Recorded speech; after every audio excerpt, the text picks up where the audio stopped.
Guten Abend, ihr Lieben, willkommen im Stream bei Miriam Kreativ zu unserem Basteltermin. Mit Herzblut, Freude und Kreativität zeigt Miriam uns live, wie das Plotten geht. Hier gibt's Inspiration, schau hin und hör gut zu, dann klappt dein nächstes Werk, Erfolg und zwar im Nu. Mit Liebe zum Detail, durchdacht und fein, lädt Miriam uns heute zum Basteln ein. Gemeinsam basteln und lachen, Freude teilen und Neues schaffen. Ob Neuling, ob Profi, ganz egal. Es klappt bei jedem, das ist genial. Zusammen kreativ, wir basteln mit Papier. Hast du eine Frage? Die Antwort kriegst du hier. Der Plotter steht bereit, wir reiben uns die Hände und starten jetzt gemeinsam kreativ ins Wochenende. Huhu, guten Abend, ihr Lieben. Ich hoffe, ihr hört mich schon mal. Ich habe gerade die Hände noch voll. Ich habe nämlich im Moment den Kleber aufgefüllt, weil wir heute Abend fleißig basteln wollen. Und wie immer direkt vorm Stream die Klebertube natürlich so gut wie leer war. Und ich dachte, bevor ich das jetzt wieder mitten im Stream machen muss, bereite ich mich schon mal vor. Ich hoffe, der Ton funktioniert. Ich hoffe, ihr hört mich. Schreibt gerne mal, ob das alles soweit klappt. Und dann muss ich selbst noch mal durchatmen, mich strecken. Und ja, wir haben heute viel vor. Ich habe eine ganze Liste eigentlich gemacht, damit ich nichts vergesse. Euch einmal zeigen, was ich genau vorhabe, was ich so getrieben habe. Die letzten 2 Wochen. Letzte Woche haben wir uns ja nicht gesehen. Ich starte einfach mal hier. Für diejenigen von euch, die spontan noch plotten wollen, ich bastel nachher noch eine kleine, aber feine Tulpe. An der Stelle mal ein dickes Danke an die Verrückten von euch, die das Projekt jetzt schon wieder umgesetzt haben. Ihr seid der Wahnsinn. Ich habe mich verrückt gefreut vor dem Stream, weil wirklich ein Bild nach dem nächsten eingeflattert ist. Und die ein oder andere von euch das Ding schon komplett fertig gebastelt hat. Eigentlich der perfekte Beweis dafür, dass es keinerlei zusätzliches Anleitungsvideo bräuchte.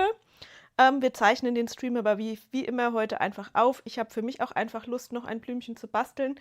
Die Tulpe ist, so wie sie hier liegt, jetzt auf 100%, ganz normal Originalgröße geplottet. Man kann sie A4-tauglich aber auch auf 120% vergrößern. Das habe ich gemacht für die Tulpe, die ich heute noch bastel, damit ich einfach so 2 Größen habe, die ich miteinander kombinieren kann. Damit diejenigen von euch, die sich das spontan überlegen, noch einen klitzekleinen Moment auch Zeit haben zu plotten, dachte ich zeige euch erstmal noch alles andere, was passiert ist. Ich habe also auch noch einen kleinen Tipp zum Thema 3D-Druck. Ich würde gerne noch was ausprobieren. Und wenn ich damit durch bin, dann gehe ich an den Zusammenbau. Ich werde mit dem oberen Teil der Tulpe starten und danach die Blätter zusammenbauen. Das heißt, wer eventuell noch mitbasteln will, kann jetzt einfach nochmal den Plotter anwerfen. Wer eine lange Matte hat, 120% gehen die Blütenteile und auch die Blätterteile ganz genau auf eine lange Matte, wenn ihr mit dem 70x50 Papier arbeitet, so wie ich. Ist also relativ entspannt, jetzt noch vorzubereiten. So, das andere, was ihr hier schon seht, Hasis. Die Perlenprojekte haben es mir angetan, das wisst ihr schon. Und es gibt einen neuen kleinen Hasi und einen großen Hasi. Bei dem großen würde ich auch gleich gerne noch was ausprobieren. Der große ist nämlich bis jetzt im Shop explizit als nicht A1 Mini tauglich deklariert, weil er einfach in sich zu groß ist für die Standard 18x18 Platte vom A1 Mini. Ich habe hier aber noch eine geteilte Version liegen, die ich gern kleben würde. Und bei den Perlenprojekten habe ich auch noch einen kleinen Slicer-Einstellungstipp für euch. Da wollte ich noch mal ganz in Ruhe mit euch reingucken, weil ich da auch unter anderem gelesen habe von der Sonja in der Gruppe, dass sie Schwierigkeiten hatte mit den Dübeln, dass die nicht gepasst haben. Mit der Annette habe ich da die im Laufe der letzten Woche auch schon ein paar Mal konferiert. Und wir haben so das ein oder andere rausgefunden, was ich euch heute auf jeden Fall zeigen will. Und tada! Manchmal plotte ich auch noch ganz normale Motive aus Papier.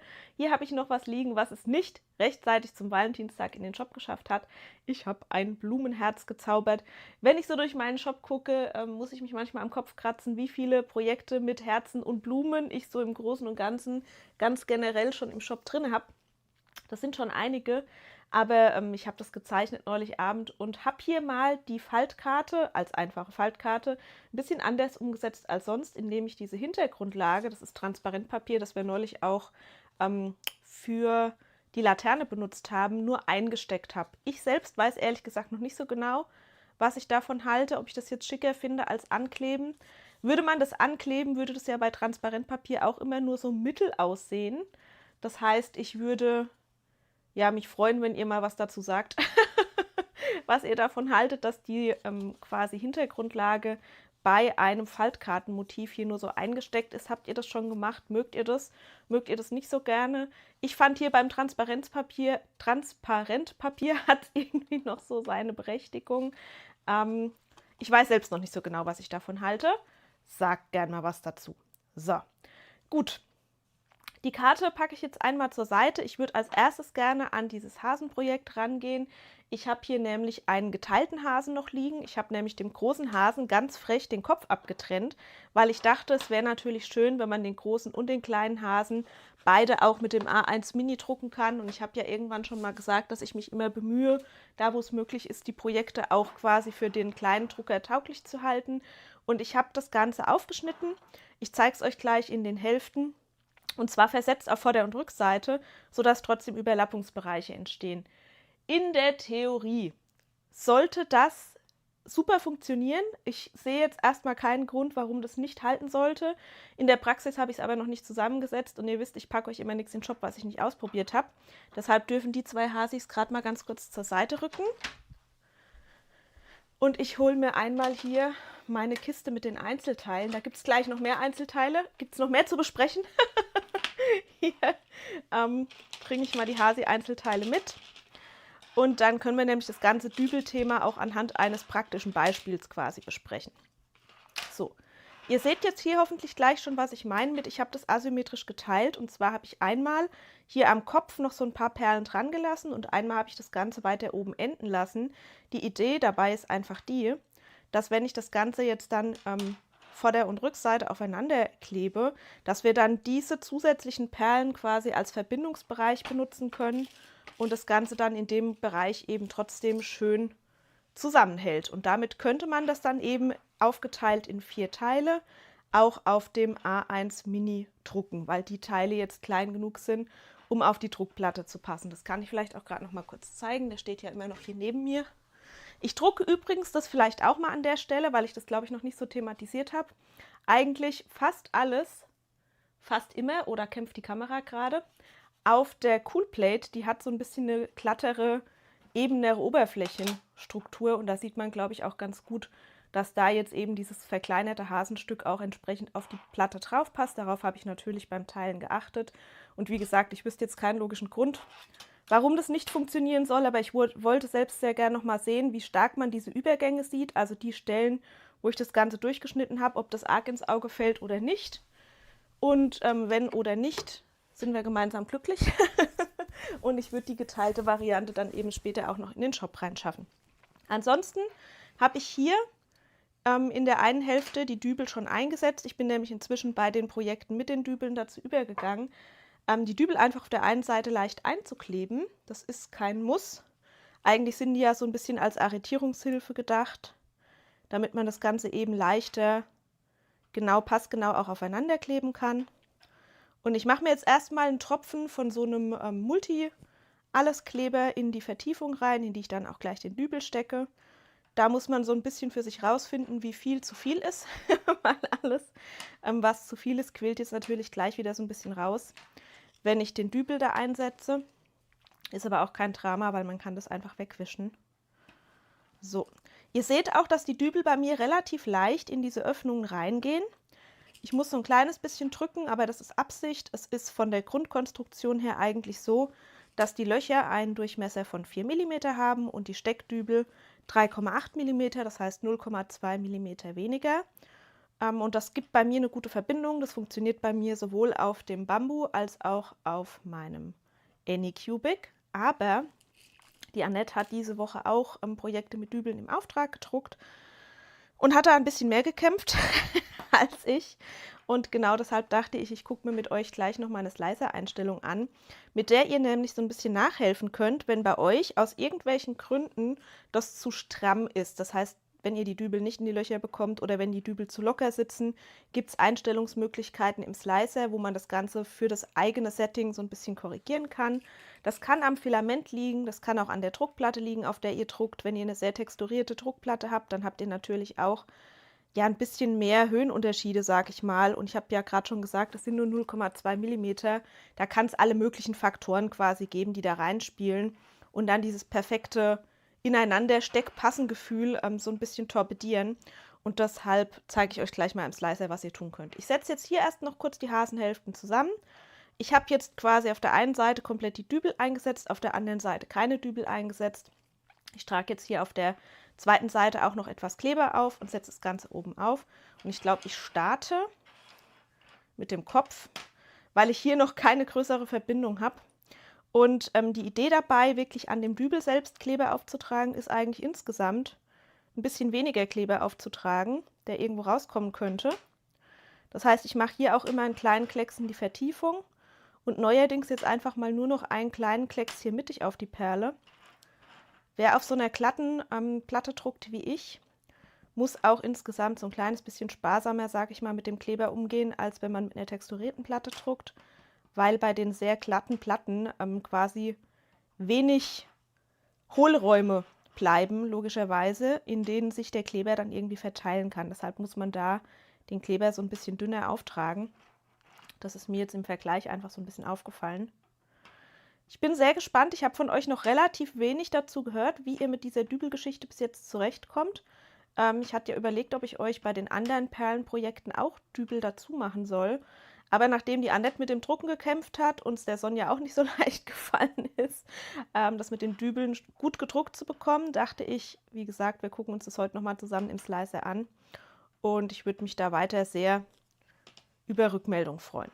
So, meinen Kleber habe ich aufgekleckst und jetzt drehe ich das Ganze einmal um und drücke hier reihum diese Verbindung fest. Und bei mir sind die Dübel wirklich auch, sage ich mal, noch stramm genug, dass man so richtig so ein kleines Einrasten mehr oder minder merkt. Ich mag das trotzdem, wenn ich jetzt gleich mit dem Zusammenbau fertig bin, für die Zeit, bis der Kleber wirklich getrocknet ist, diese Hälften auch nochmal zusätzlich mit einer Klammer zu verbinden. Das ist vielleicht Overkill, aber ich mag das ganz gern, weil ich dann wirklich das Gefühl habe, dass alles irgendwie an seinem Platz ist. So, und jetzt kommt der spannendere Teil, sage ich mal hier, die Verbindung von Kopf und Bauch mit diesem Bauchteil, das eben hier diese 4 Perlenüberlappung hat. Da finde ich persönlich die Dübel eigentlich auch ganz praktisch, weil ich jetzt eben nicht das Ganze so lose schwimmend aufeinander positionieren muss, sondern sich das hier wirklich direkt oben auch einhakt. Die Christine schreibt, sie hatte auch arge Probleme, die Dübel einzusetzen. Christine, dann gucken wir direkt mal. Und die Sonja hat 5 Hasen da liegen, wo die Dübel nicht reinpassen. Sehr gut. Dann ist es umso besser, dass wir das heute einmal besprechen. Die Annette wird sie nicht mehr nutzen. Annette! Dafür ist der Komfort viel zu gut. Ihr müsst nur einmal den Korrekturfaktor finden, der für euren Drucker passt. Und dann läuft es auch. Und bei der Petra haben die Dübel super gepasst. Hervorragend, Petra! So unterschiedlich kann das sein. Ich sage es euch, wie es ist. Ich habe das Ganze auf 3 Druckern testgedruckt. Auf meinem kleinen Bambu, auf meinem großen Bambu und auf meinem Anycubic. Und auf allen hat das mit diesen Werten gepasst. Ich muss aber auch sagen, dass ich ja meinen Anycubic Cobra kalibriert habe. Extra über eine Trittsoftware. Das heißt, der ist sehr fein eingestellt. Es kann aber, wie gesagt, auch wirklich die Druckplatte sein, die ihr benutzt. Es kann sogar das Filament sein. Filamente können unterschiedliche Schrumpfungsverhalten haben, was da auch mit reinspielt. Und ich finde das ja immer, ich weiß, es ist nervig. Es ist super nervig, wenn ihr was aus dem Drucker holt und es passt nicht zusammen. Aber ich finde es auf der anderen Seite total lehrreich. Deshalb finde ich es immer ganz gut, sich dann auch damit zu beschäftigen und ein bisschen zu gucken, an welchen Schrauben man drehen kann, um es einfach passend zu machen. So. Hier ist das zweite Teil und ich habe jetzt eben einmal hier dieses obere Stück. Das sieht gut aus. Das sieht wirklich gut aus, weil ich hier, wo ich das Ganze jetzt zusammengedrückt habe, eigentlich gar keinen Übergang sehe. Gucken wir mal, wie das auf der Rückseite ausschaut. So. Ja. Auch sehr gut. Und dieser kleinere Kleckskleber gefällt mir persönlich total, weil ich jetzt nicht so viele Stellen habe, wo irgendwo Kleber rausquillt. Das finde ich schon mal sehr gut. Und ich überlege tatsächlich, ob ich das hier klammer. Aber hier sieht man auch, dass nur der Dübel alleine eben nicht direkt reicht, dass es wirklich komplett zusammenhält. Das heißt, ich setze jetzt wirklich noch die Klammern drauf. Aber das, was in der Theorie klappen sollte, hat in der Praxis auch funktioniert. Das heißt, diese versetzte Teilung macht auf jeden Fall Sinn. Und damit kann man nämlich den großen Hasi, wie gesagt, jetzt auch von der kleinen Matte runterholen. Genau, die Katja sagt, bei ihr hatten die Dübel auch nicht gepasst. Sie hat sie kleiner skaliert. Katja, genau, das ist die eine Lösung, die man gehen kann. Aber man kann entweder die Dübel kleiner oder die Löcher größer machen. Ich bin großer Fan in dem Fall davon, die Löcher größer zu machen. Wenn man das aber erst merkt, sage ich mal, dass es nicht passt, wenn man den Druck schon ja, komplett durch hat, dann ist es natürlich einfacher, sage ich mal, nochmal verkleinerte Dübel zu drucken. Das ist die eine ganz pragmatische Lösung. Also passt der Dübel nicht ins Loch, gibt es ja eigentlich nur zwei Möglichkeiten. Entweder ist der Dübel zu groß oder das Loch ist zu klein. Und Annette hatte das Ganze, wie gesagt, diese Woche auch und hat den Dübel für mich nachgemessen. Und der Dübel war sogar kleiner, als er eigentlich hätte sein sollen. Das heißt, der Dübel war definitiv nicht zu groß, das Loch war zu klein. Und man kann im Endeffekt beide Situationen retten, indem man eben, wenn man schon fertige gedruckte Perlenprojekte hat, wo man jetzt zu kleine Löcher hat, die Dübel verkleinert, genauso wie es die Katja gemacht hat, um eben auch bei den schon gedruckten Projekten die Dübel reinzubekommen. Wenn man das aber weiß, dass es beim eigenen Drucker so läuft, das hat nämlich durchaus auch was mit dem Drucker und der Umsetzung und so zu tun, nicht nur mit dem Filament, sondern auch ganz doll mit den ja, individuellen Einstellungen und dem Gerät einfach auch, dann kann man eben auch noch einen weiteren Parameter drehen und das ist die XY-Lochkompensation. Die gucke ich mir gleich mit euch noch an, damit ihr wisst, wo ihr das in der Software findet und an welchem Regler ihr schrauben könnt, wenn ihr irgendwo schrauben wollt. So, wundert euch nicht, ihr kennt es schon von mir, ich übertreibe das gern so ein bisschen mit den Klammern. Ich gucke dabei jetzt trotzdem noch mal so ein bisschen durch, dass sich hier nichts großartig irgendwie links-rechts verschoben hat. Nee, das sieht für mich gut aus. Das heißt, ich lege den Hasi jetzt einmal zur Seite und lasse den schön durchtrocknen. Und zwar bis morgen, würde ich sagen. Weil dieser Kleber, den ich da benutzt habe, eben wirklich eine Zeit braucht, um zu trocknen. Hier habe ich es, glaube ich, ein bisschen verschoben. Lasst mich das gerade noch hübsch machen. Und dann gucken wir auch direkt mal in die Software. Und ich hätte eine Sache, die ich euch anbieten kann, die ich der Annette auch angeboten habe. Und zwar so eine Art kleine Perlentestform. Wenn wir jetzt noch mehr so Perlenprojekte machen, finde ich das ganz nett, wenn man für sich quasi einmal austesten kann, ob man beim eigenen Drucker irgendwas Besonderes bedenken sollte, müsste, bevor man quasi ganze Projekte druckt. Ich lege also Klammerhasi mal zur Seite. Ich weiß, wir sind heute direkt ins Thema reingestartet, aber ich habe heute auch viel mit euch vor. Und ich hole euch einfach mal hier in die Software. Da seht ihr dieses kleine Testteil, das ich dann für mich, um die Vergleichstests zu machen, auch hergestellt habe. Ich habe quasi aus meinem Perlenprojekt einfach so 3 Halbperlen rausgeschnitten. Ihr seht hier von unten, wenn ich die Platte drehe, auch entsprechend die Löcher. Und seht eine Sache, die ich aber beim Design quasi schon berücksichtigt habe, nämlich, dass dieses Steckloch extra so ein bisschen angefasst ist.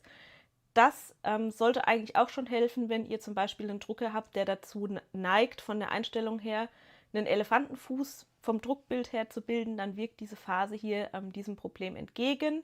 Aber es gibt, wie gesagt, auch eine Einstellung, dafür ist es eigentlich ganz gut, sich das mal von unten anzugucken, mit der ihr da ganz gut Einfluss nehmen könnt. Und zwar, ich bin jetzt im Bambu-Slicer, das Ganze findet ihr aber auch im Anycubic-Slicer. Wenn ihr hier bei der Qualität einmal so ein bisschen nach unten scrollt, dann findet ihr unter dem Punkt Präzision die XY-Lochkompensation. So, und es wird wahrscheinlich noch öfter vorkommen, dass wir hier im Stream dann mal so ein bisschen spezielle Einstellungen besprechen. Damit ihr aber gleich den Unterschied seht, slice ich jetzt einfach mal mit der ganz normalen Standardeinstellung. Genau, und jetzt sieht man eben auch die Ringe, die ihr hier der Reihe nach fahren würde.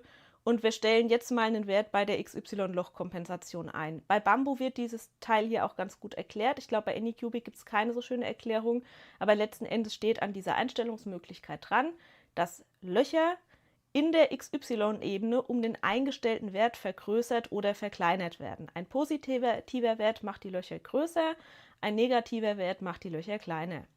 Diese Funktion wird verwendet, um die Größe geringfügig anzupassen, wenn Objekte Montageprobleme haben. Heißt, wenn ich hier irgendwelche Steckteile nicht ineinander stecken kann, kann ich das Loch im Druck größer machen, ohne dass ich an der 3D-Form irgendwas ändern müsste, sondern ich ändere einfach hier diesen Wert bei der XY-Lochkompensation. Ich trage jetzt hier mal was relativ Absurdes ein, einen halben Millimeter von mir aus, wenn er mich das überhaupt lässt. Ja, lässt er. So, in dem Moment, in dem ich das bestätige, muss ich natürlich erstmal neu slicen, das heißt, er muss neu rechnen. Und ich hoffe, dass ihr im Vergleich jetzt seht, dass das Loch deutlich größer geworden ist, als es das gerade noch war. Ich mache den Wert mal noch größer. Ich sage mal, ich soll einen ganzen Millimeter nehmen und slice nochmal. Und dann sieht man hoffentlich, das Ganze stößt irgendwann an Grenzen. Das ist immer so ein bisschen tricky, weil hier oben, sag ich mal, in der Perle, genau hier, ja dann auch irgendwo Ende ist, wo er das Loch nicht größer machen kann. Aber man kann das hier eigentlich ganz gut sehen, weil man noch so als Schattenriss durchsieht, wie die eigentliche 3D-Form aufgebaut war. Und dann wäre eben die Kante schon hier.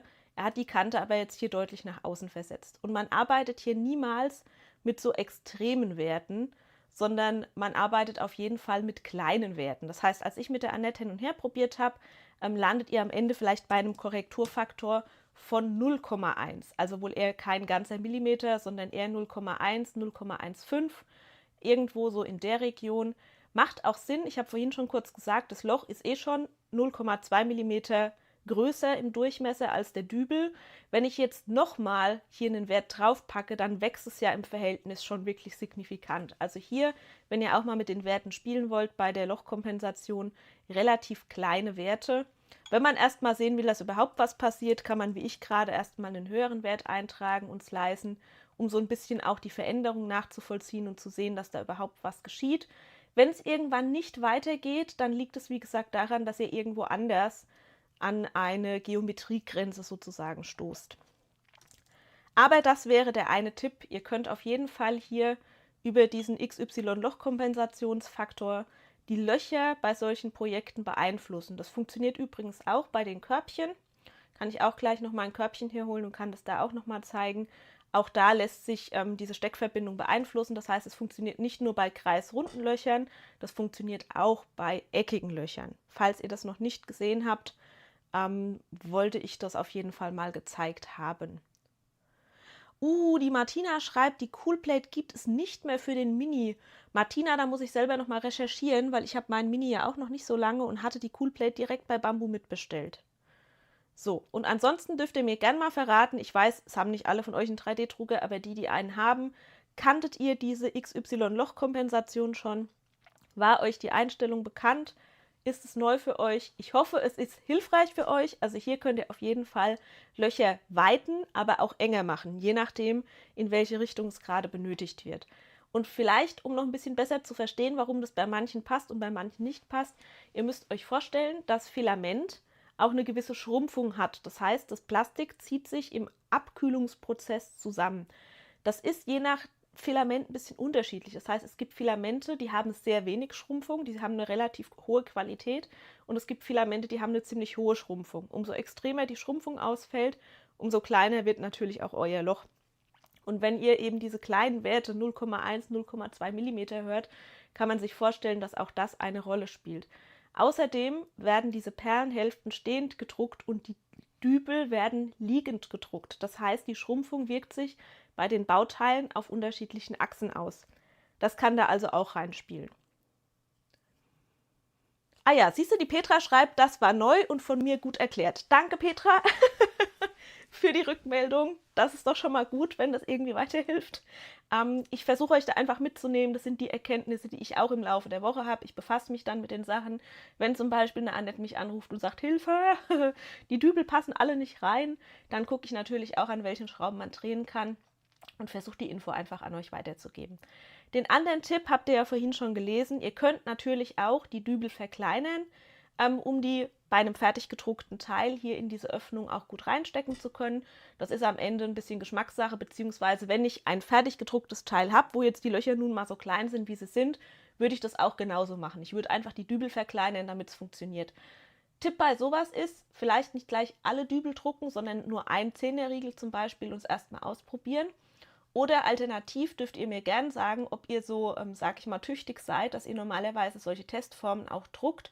Dann würde ich eben, wie gesagt, versuchen, euch diese kleine Testform bei allen Perlenprojekten auch mit reinzulegen. Dann kann man nämlich wirklich auch mit dem individuellen Filament testen, das man verwendet. Die Annette hat es nämlich jetzt gerade auch gehabt, dass sie die gleiche Form in 3 unterschiedlichen Filamenten gedruckt hat und dass es dann auch wieder Abweichungen vom einen Filament zum nächsten Filament gab. Und damit man sich da so ein bisschen graue Haare ersparen kann, wäre eine Möglichkeit, eben vorher so ein kleines Testteil zu drucken. Das hat auch fast kein Gewicht, 0,7 Gramm. Und man hat aber was in der Hand und hat eine erste Info, ob alles nachher auch zusammenpassen wird oder vielleicht auch nicht zusammenpassen wird. So. Das war der Slicer-Teil für heute. Dann habe ich noch andere 3D-Druckprojekte, an denen ich gearbeitet habe. Dafür hole ich euch jetzt nochmal hier ran. Wie machen wir das denn am besten? Wahrscheinlich einfach erst nochmal auf dieser Kamera. Wartet, ich schalte euch einmal um. Jetzt. Wie ihr seht, seht ihr noch nichts, außer mich, die den Kleber zuschraubt. So, ich überlege gerade, was ich euch schon gezeigt habe und was nicht. Ich glaube, was ihr noch nicht kennt, ist das neue Herzkörbchen. Ihr kennt schon dieses Herzkörbchen hier, wo die Herzen immer im Wechsel eingebaut waren, mit einem Herz stehend und einem Herz auf dem Kopf. Und da kam natürlich nachvollziehbarerweise von euch der Wunsch, ob es nicht auch eine Variante geben könnte, wo die alle richtig rum eingebaut sind. Dafür musste ich einmal, sag ich mal, den kompletten oberen Ring und den unteren Ring nochmal neu erzeugen, generieren, weil sich die Steckverbindungen dadurch logischerweise ändern, weil das Herz oben 2 Stecknasen hat und unten eine. Und hier hatten wir dann entsprechend immer im Wechsel ein doppeltes Loch, ein einfaches, ein doppeltes Loch, ein einfaches, in der Bodenplatte auch. Und das musste dann hier natürlich umgekehrt werden. Das heißt, ich brauche in dem oberen Ring immer dieses doppelte Loch für das Herz und im unteren nur das einfache. Und ich habe das aber wieder so gemacht, dass es die als Set im Shop gibt und wer das eine schon gekauft hat, kann dann auf das Set upgraden. Das müsste auch für den einen oder anderen für euch schon funktioniert haben. Ich habe nämlich gesehen, dass der ein oder andere schon geshoppt hat. Ich wollte euch das aber auf jeden Fall auch nochmal in fertig zeigen. Und stell wieder fest, seht ihr, dass das so ein richtig schönes Pink ist, dass der mir hier die Farbe gar nicht so gut einfängt, wie ich mir das wünschen würde? Ich war ganz stolz auf mich, dass ich mal was gedruckt habe, was nicht komplett weiß ist, sondern was ausnahmsweise pink ist. Wartet, wir versuchen es mal von vorne. Zack, kann ich euch auch mal winken. Das habe ich bis jetzt versäumt. Auch nicht besser, ne? Ist es wahrscheinlich zu dunkel hier? Wartet mal. Ich checke mal, ob alle Lichter an sind. Alle Lichter sind an. Ja, sonst muss ich euch einfach nochmal ein Foto machen oder ihr müsst halt mal im Shop gucken. Aber ich liebe die Körbchen, ich bin damit auch noch nicht durch und hatte dazu auch noch eine Frage von der lieben Bianca. Da habe ich auch noch an was gearbeitet, was noch nicht im Shop ist, zeige ich euch aber kurz. Bianca hat sich die Mühe gemacht und hat mir nach dem Stream eine E-Mail geschrieben. Sie fand die Idee mit dem Band bei den Körbchen ganz charmant. Kann ich vielleicht auch gerade, wenn ich es auf Anhieb finde, hinter mir nochmal das andere Körbchen holen. Körbchen habe ich inzwischen viele. So. Und zwar ist das hier eigentlich eine Mischung aus 2 anderen Körbchen, aber ich wollte mal euer Feedback letzten Endes einholen. Das hier war eigentlich das Körbchen mit dem Bandrand. Das hat einfach so schöne gerade Stege, die eigentlich selbst schon fast eine geschlossene Form bilden und gerade genug Platz lassen, um das Band da durchzuweben, um das da so durchzuflechten. Und Bianca hatte die Idee oder den Wunsch, dass es doch vielleicht ganz nett wäre, wenn man sowas Ähnliches auch für das Blumenkörbchen machen könnte.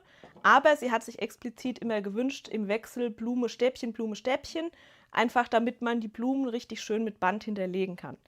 Das ist das hier. Dafür habe ich die Blumen auch nochmal neu gemacht, weil die Blumen, die ihr hier bei dem ersten Körbchen seht, sind 50 mm hoch. Und ich wollte einfach nicht genau das gleiche nochmal machen. Das heißt, ich habe hier für dieses 40 mm breite Band nochmal eine neue Blumenvariante angelegt und habe eben jetzt hier kann man es noch sehen, weil ich habe es noch nicht fertig gefädelt, immer auch diesen Wechsel wirklich drin, Blume, Stäbchen. Und die Idee ist eben einfach die, dass man hier hinten dran schön das Band einmal durchführen kann und dadurch eben diese Blume selbst nochmal so ein bisschen auch geschlossen hinterlegt ist. So.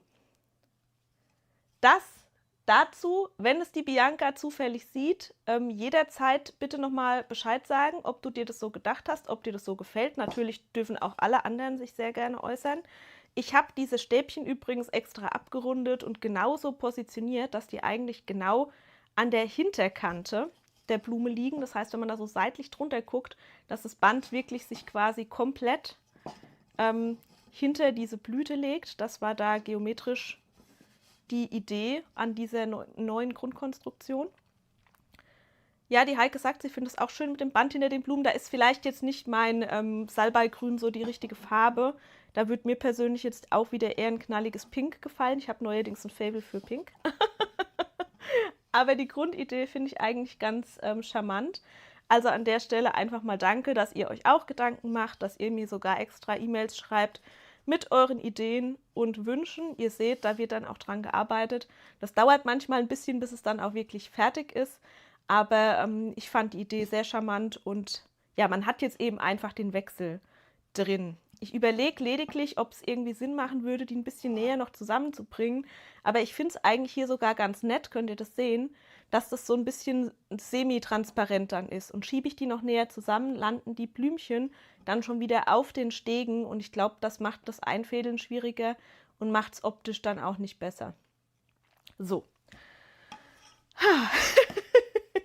Das ist das Körbchen für heute.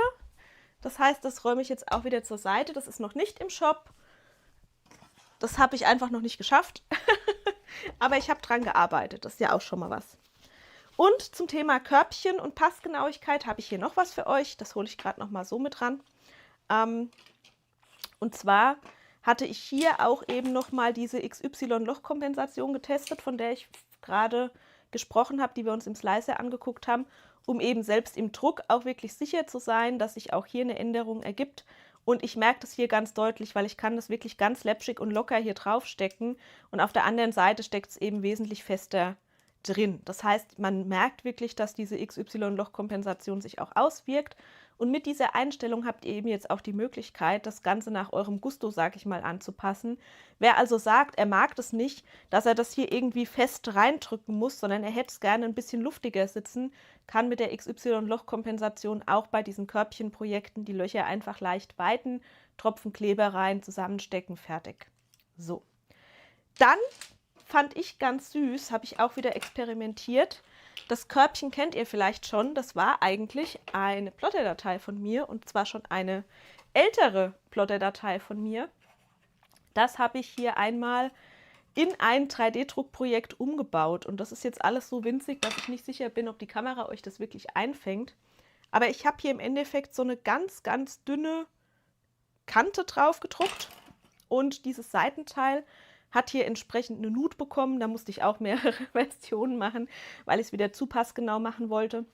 Aber die Idee ist quasi so als Hilfe beim Kleben, wenn man da Vorder- und Rückseite zusammensetzen will, dass sich das wirklich hier schön ausrichten lässt und man dann hier, ich versuche euch das auch mal von der Seite zu zeigen, so einen richtig schönen bündigen Abschluss bekommt.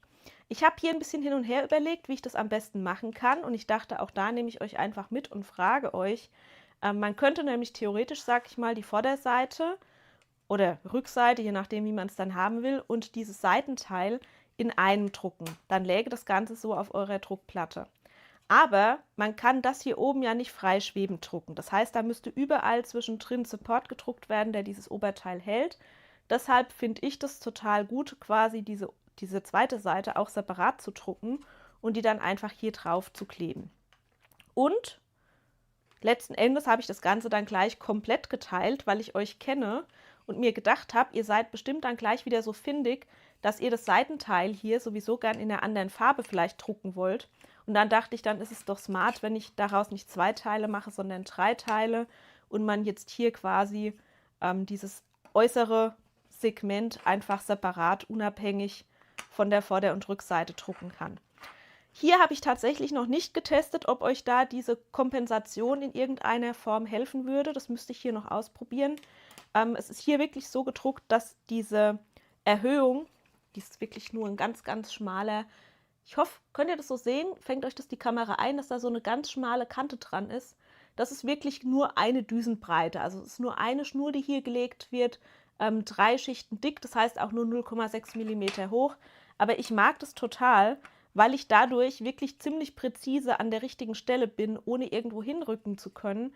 Und in diesem schmalen Seitenteil einfach kein Platz ist für irgendwelche größeren Löcher für Dübel. Das heißt, ich habe nach einer Lösung gesucht, wo man auf die Dübel verzichten kann und trotzdem, trotz dieser schmalen Variante, irgendwie eine Hilfe hat quasi beim Anbringen. So, ich hoffe, man kann verstehen, was ich hier so wortreich versucht habe zu erklären. Ich glaube tatsächlich, ich klebe das auch noch schnell, weil dann ist es erledigt. Was gemacht ist, ist gemacht. Und ich wollte eben einfach so ein bisschen dahinter kommen, weil es gibt so viele schöne Projekte von mir, die sich für diese Art der Bauweise, sag ich mal, anbieten würden, mit einem hübschen Übergang zwischen der Seite und Vorder- und Rückseite. Da ging noch so viel mehr, da habe ich sofort Ideen und deshalb wollte ich das einfach erstmal ausprobieren. Ja, das gibt es schon aus Papier, Maren. Du kannst, also die Papiervariante gibt es schon seit vielen Jahren quasi im Shop. Das ist eins von meinen älteren Projekten. Das heißt, diejenigen, die sagen, nehmen Sie gerne aus Papier, basteln Sie gerne aus Papier, ihr könnt schon loslegen. Die es für einen 3D-Drucker gut finden würden, müssen noch ein Momentchen warten, weil ich das eben jetzt auch vorher nicht kleben wollte, weil ich euch dieses Prinzip mit der Vertiefung gern zeigen wollte. Auch um zu hören, was ihr dazu sagt. Vielleicht hättet ihr ja auch noch eine bessere Idee. So. Was jetzt hier rauskommt an Kleber, das werde ich gleich abnehmen. Abschmieren.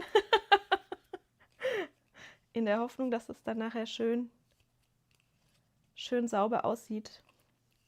Das könnte aber eben auch wieder sowas sein, weil es da echt auf Passgenauigkeit ankommt, wo wir wieder ein bisschen experimentieren müssen, dass es dann für jeden am Ende auch schön passt. So, hier hätte ich jetzt so eine Idee, mit der ich es aber auch versauen könnte. Das probieren wir dann vielleicht gleich noch. Da einmal so ein bisschen drüber gehen, um die Klebereste noch wegzubekommen.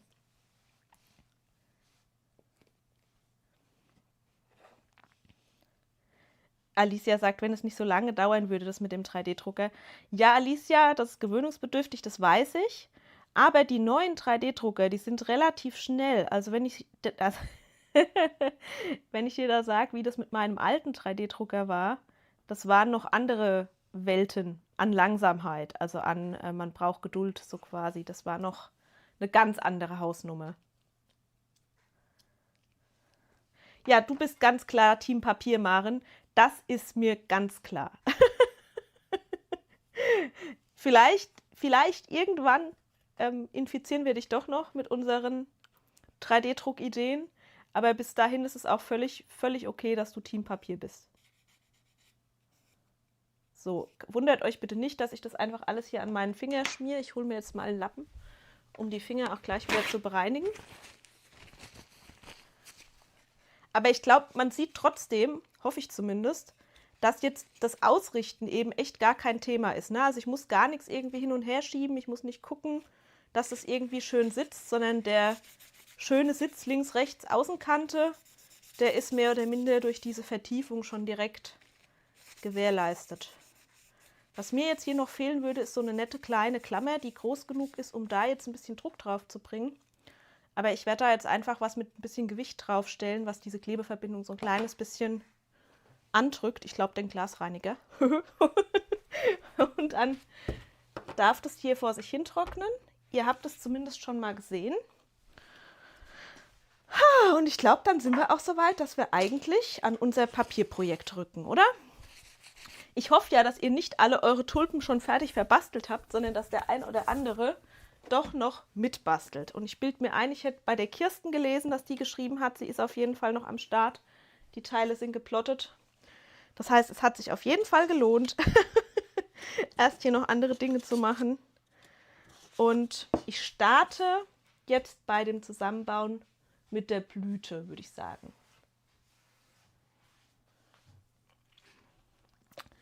So, mit dem Innenteil, den Seitenstreifen, das ist eigentlich erstmal das Wichtigste. Und dann kann ich eigentlich auch schon die Platzhalter parat legen. Bei den Platzhaltern habe ich auch gleich noch eine kleine Anmerkung. Ich hoffe, ihr haut mich nicht. Aber man sieht ja an den fertigen Projekten, die schon in der Gruppe zu sehen sind, dass es auf jeden Fall bei euch auch funktioniert hat. Insofern sollte das soweit passen. Gut. Was mir jetzt noch fehlt, ist irgendeine Unterlage.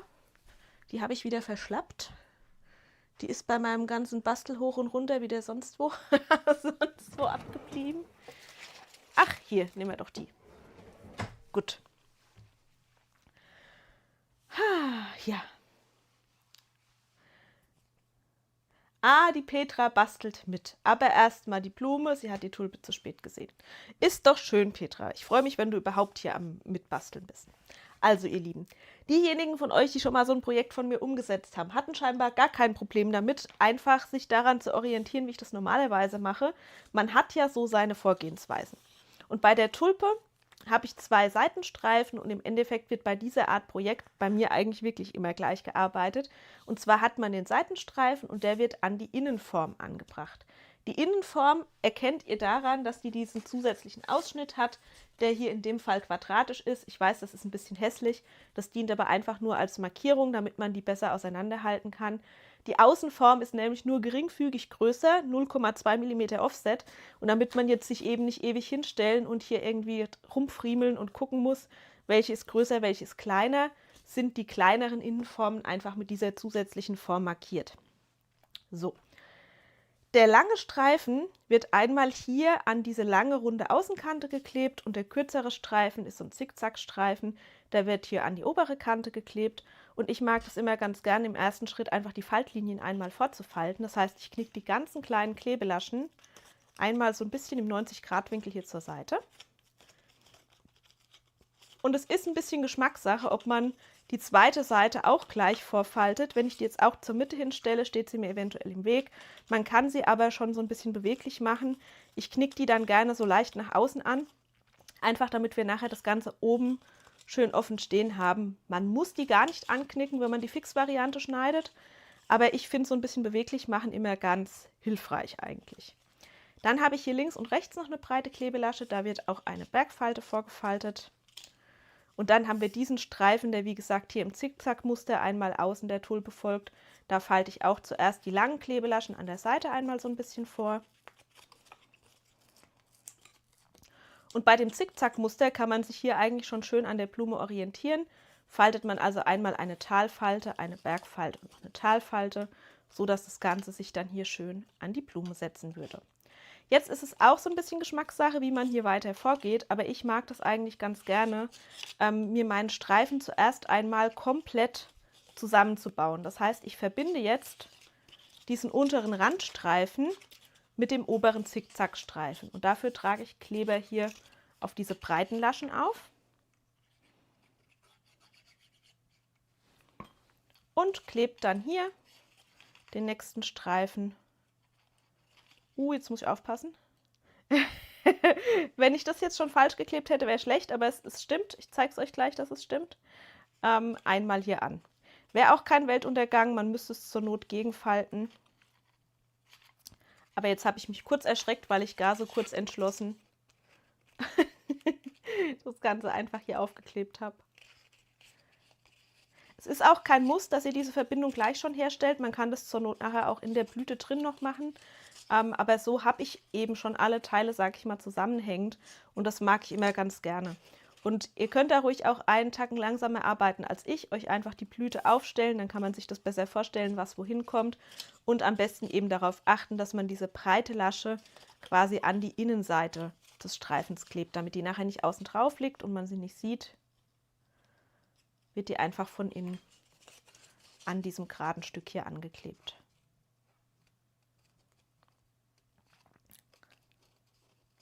Und das Raffinierte an diesem Teil kommt eigentlich erst noch. Das ist dann nämlich das schöne Innenleben mit den Auflagestreifen und den Platzhalter. Und tatsächlich ist die Tulpe für mich so ein bisschen eine Vorübung. Da gehen mal liebe Grüße raus an die Nicole, die ein wunderschönes Foto schon vor einer Weile hochgeladen hat von meinem 3D-Deko-Huhn. Das 3D-Deko-Huhn soll nämlich eigentlich endlich Gesellschaft kriegen. Da soll mal noch ein Hahn dazu entstehen. Und ich habe für mich eine neue Methode entwickelt, diese vielen kleinen Klebelaschen perfekt quasi anzuordnen, damit die hier den Krümmungen folgen. Und dieses Tulpenprojekt war für mich jetzt quasi einfach der kleine Test, wie gut diese neue Methode tatsächlich funktioniert. Und ich bin sehr glücklich bis jetzt damit. Das heißt, es gibt vielleicht jetzt mehr, mehr in der Richtung. Gut, der Seitenstreifen ist soweit eigentlich vorbereitet. Ich schaue immer noch mal, dass diese unteren Laschen sich wirklich auch schön umfalten lassen, weil dann kann man sich hier wirklich schön Stück für Stück an dieser Innenform langarbeiten. Das heißt, unsere Aufgabe ist jetzt im nächsten Schritt, diese ganzen kleinen Klebelaschen, die hier schon zur Mitte hin zeigen, mit dieser Form zu verbinden, und die Innenform dient dabei gleichzeitig als Schablonenform. Das heißt, ich arbeite mich hier an der Außenkante dieser Form entlang. Und ich werde jetzt einfach hier oben bei diesem ganz klaren Zickzack quasi beginnen, damit das einmal richtig schön angeklebt ist. Und ich klebe auch nicht viel davon auf einmal, sondern ich klebe immer gern so ein bisschen Kante für Kante. Das heißt, ich trage mir jetzt erstmal einmal hier nur an dieser einen Vertiefung den Kleber auf, drehe das Teil wieder um, halte mir hier auf der anderen Seite quasi den Streifen schon so ein bisschen in Position und schiebe jetzt wirklich von außen den Papierstreifen schön an diese Blütenform heran, damit das Ganze wirklich richtig schön bündig sitzt, damit die Spitze bis rangeschoben ist. Und dann nehme ich sehr gerne als Hilfsmittel so einen Prägestift. Man kann auch mit dem Finger reingreifen, das geht bei dieser Blütenform noch ganz gut, aber ich mag das ganz gerne, einfach mit dem Prägestift einmal so drüber zu gehen, weil ich damit schön auch bis an die Kante ran quasi Druck auf die Klebeverbindung bringen kann und einfach nicht immer mit der ganzen Hand in der Blume drin steckt. Das ist so ein bisschen Geschmackssache, wie man das handelt, aber gerade wenn die Formen dann noch kleiner und ein bisschen komplizierter werden, ist so ein Hilfsmittel ganz nützlich. So schaut es von der Rückseite dann aus. Das ist auch gar nicht wild, dass hier irgendwo Kleber rauskommt. Das Ganze wird dann nämlich von außen nochmal abgedeckt. So, ich mache das gleiche jetzt gleich hier für die zweite Vertiefung. Bringe das einmal hier an Ort und Stelle und trage mir entsprechend jetzt hier von der Rückseite den Kleber auf. Wieder einfach nur entlang dieser nächsten V-Kante sozusagen. Und deshalb habe ich hier auch was untergelegt, weil ich das eben immer umdrehe und dann drücke. Und das einfach an dem Handling, sage ich mal, liegt, dass da dann auch irgendwo Klebereste austreten. Deshalb, wenn ihr das auch so macht, legt euch auf jeden Fall irgendwas unter, was man sich ruhig mit Kleber einsauen darf, beziehungsweise was man wieder gut abwischen kann.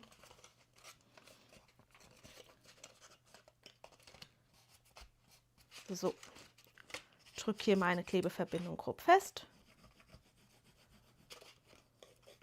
Diejenigen von euch, die schon erfolgreich die Tulpen gebastelt haben, dürfen gern auch Tipps geben, was sie vielleicht anders machen, wie es ihnen irgendwie gut von der Hand geht. Ja, und jetzt fehlen noch die ganzen kleinen, flexibleren Laschen, sag ich mal, hier ringsherum. Die mache ich auch nicht alle auf einen Schlag, sondern da arbeite ich einfach auch in Abschnitten. Das heißt, auch hier trage ich wieder an der Kante den Kleber auf. Drehe das Ganze um. Und schiebe wieder hier den Streifen schön an die Innenform heran.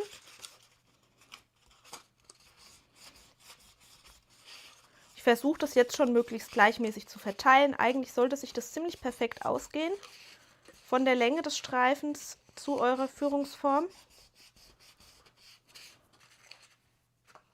So, hier sieht man, die habe ich jetzt alle quasi auf einen Schlag hier festgeklebt. Ah, die Katja nimmt Kleberoller zum Ankleben der Klebelaschen. Katja, das finde ich ziemlich clever. Klebst du die Außenform dann auch mit Kleberoller oder klebst du die Außenform dann mit einem etwas permanenteren Kleber? Weil bei Kleberoller hat man ja manchmal das Problem, dass der nicht so ganz für immer hält, sage ich mal. So. Und ihr seht, ich habe es heute ein bisschen gut gemeint mit dem Kleber. Da kommt jetzt auch an der Innenkante so ein bisschen Kleber raus. Das ist aber alles egal. Das innen drin, das sieht nachher eh keiner mehr. Und hier gerade so die Spitze. Da seht ihr, bin ich mit dem Finger nicht so gut hingekommen. Da hilft jetzt einfach wieder der Falzstift, weil ich mit dem wirklich schön bis hoch in diese letzte Ecke fahren kann.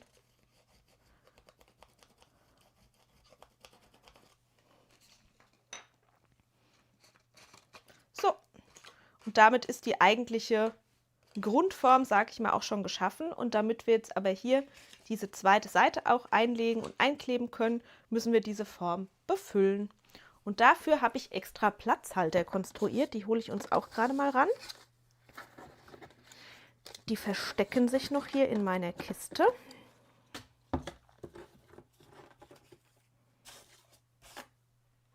Dachte ich. Ne, hier sind sie schon. Genau, und da habe ich auch eine kleine Anmerkung.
So, ich hoffe, ihr hört mich wieder. Wie gut, dass mein Mann da ist, der Bescheid gesagt hat, dass der Ton fehlt. Da war doch glatt das Mikrofon leer und hat sich nicht hörbar beschwert. Deshalb tragen wir die Mikrofonkiste auch zum Mann. Der darf die schon mal ans Ladegerät stecken, damit das auf jeden Fall wieder funktioniert.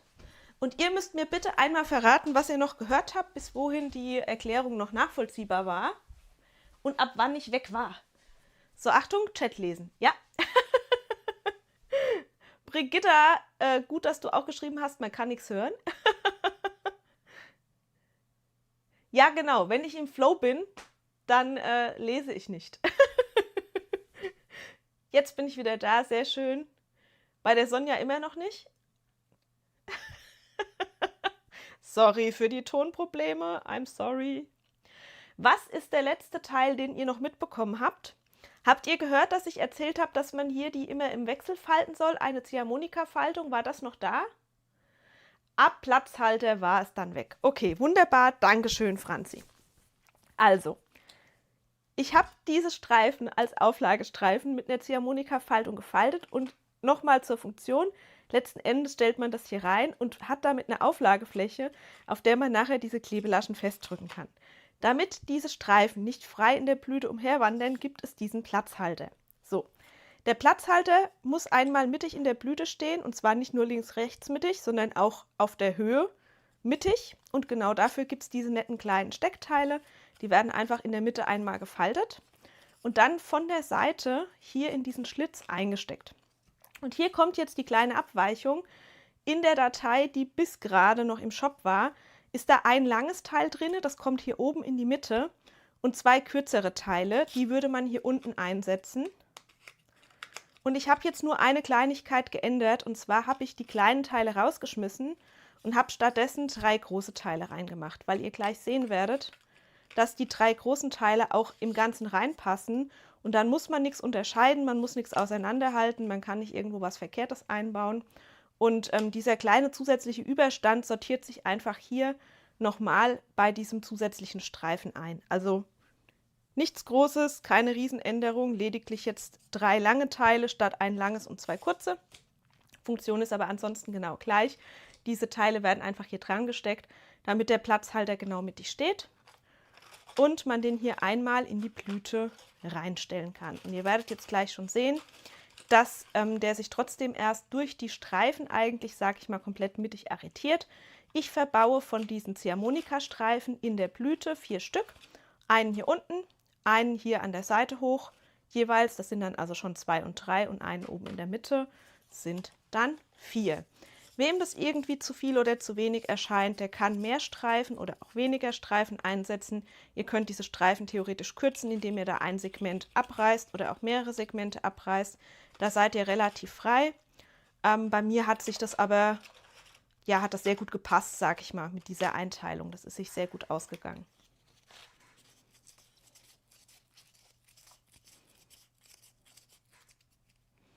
So.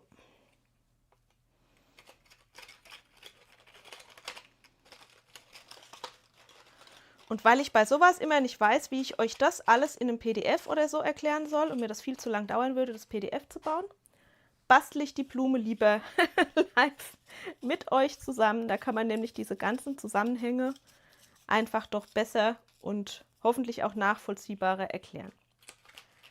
So, jetzt fehlt nur noch mein letzter Streifen, den ich einmal hier oben einsetze. Ich schaue dafür immer ganz gern, das ist wieder der innere Monk, wo da jetzt genau die Mitte ist. Die ist genau hier und die stelle ich auch hier oben schön in die Spitze und der Rest folgt dann einfach einmal hier um die Kurve. Und wenn das Ganze jetzt dann gleich hier schön drinne steht, genau, könnt ihr auch quasi, denke ich, die Grundidee ganz gut verstehen. Dieser Platzhalter in der Mitte sorgt einfach dafür, dass ich jetzt hier nicht noch ganz viele weitere von diesen Ziehharmonika-Streifen brauche und versuchen müsste, die da quasi von der Mitte weg zu den Rändern hinzudrücken, weil der Bereich, wo wir wirklich unbedingt die Zusatzstabilität brauchen, ist genau der Bereich hier entlang der Klebelaschen. Deshalb ist die Breite auch genau so gewählt, wie sie gewählt ist, damit sich das Ganze hier außenrum schön abschließt. Und damit kann ich jetzt auch schon die zweite Innenform einfach einmal oben auflegen und das verschließen. Bevor ich das jetzt aber mache, würde ich euch einen kleinen Moment Zeit geben, damit ihr auch einfach gucken könnt, damit ihr eine Chance habt, auch wirklich mitzukommen und quasi mitzubasteln. Wenn ich das nämlich jetzt zumache, dann seht ihr diese Struktur innen drinnen nicht mehr. Das heißt, ich gebe euch da einfach gerade mal noch ein Minütchen. Kirsten, ich meine, du bastelst mit.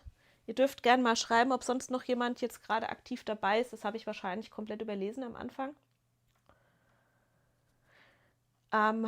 Und deshalb würde ich das gerade mal einen kleinen Moment so ruhen lassen. So lange hätte ich Zeit, weitere Fragen, Wünsche, Anregungen zu beantworten. Wer also Lust hat, haut jetzt in die Tasten. Lust hat, Zeit hat, gerade nicht am Kleben, Falten, Basteln ist, darf quasi gerne Wünsche und Ideen äußern. Und sobald klar ist, dass ihr diese Ansicht nicht mehr braucht, würde ich weiter basteln. Die Marina, guten Abend. Ha, die Kirsten ist soweit wie ich, das heißt, ich könnte weitermachen. Die Melanie ist auch mit dabei. Melanie, wie sieht es bei dir aus?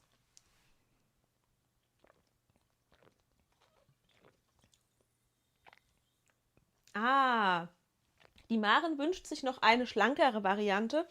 Maren heißt es so schmal und hoch, also die Blätter höher. Die Heike ist am Basteln, Heike hat aber, glaube ich, auch schon den Durchblick.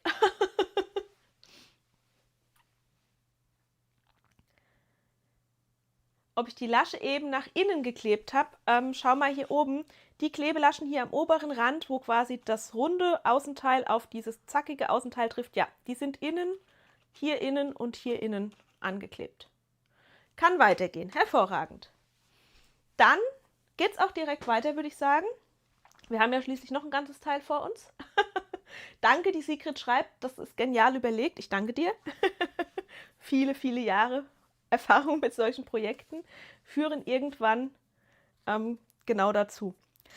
Gut, also Deckel drauf heißt, ich nehme das nächste Innenteil, was hier wieder diesen Ausschnitt hat, um zu markieren, dass es das Innenteil ist. Lege das einmal hier auf die Oberfläche und im Endeffekt machen wir jetzt hier mit den ganzen Klebelaschen das gleiche wie gerade auch. Wir kleben die schön an diesem Innenteil fest. Das heißt, ich klappe das einmal schön schon mal von außen so ein bisschen zur Mitte hin. Einfach um das schon mal so ein kleines bisschen an Ort und Stelle zu halten. Und ich mag das immer an geometrisch sehr klaren Punkten quasi mit dem Kleben anzufangen. Das ist für mich wieder hier oben dieser ganze Bereich in der Spitze. Das heißt, ich trage jetzt hier an den Kanten den Kleber auf. Und jetzt kann ich ja wirklich auf Sicht arbeiten. Das heißt, ich kann jetzt hier auch ein bisschen mehr auf einmal machen, wenn ich das möchte. Und man drückt wirklich einfach vom Rand zu diesem Bauteil hin. Und hier kann ich jetzt entsprechend die Spitze auch noch ein bisschen schöner anformen, weil ich einfach meine Klebeverbindung auch sehen kann. So, drücke das Ganze hier ein bisschen an und dann mache ich auch direkt mit den ganzen kleinen Klebelaschen, die einmal ringsherum führen, weiter. Das heißt, ich trage auch hier einmal komplett an der Kante Kleber auf.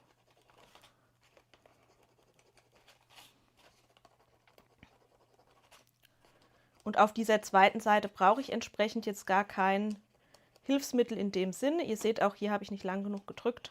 Ich arbeite mich da jetzt einfach immer sukzessive so ein bisschen außen rum. Versuche dabei hier auch noch mal so ein bisschen einfach die Finger mit drauf zu haben.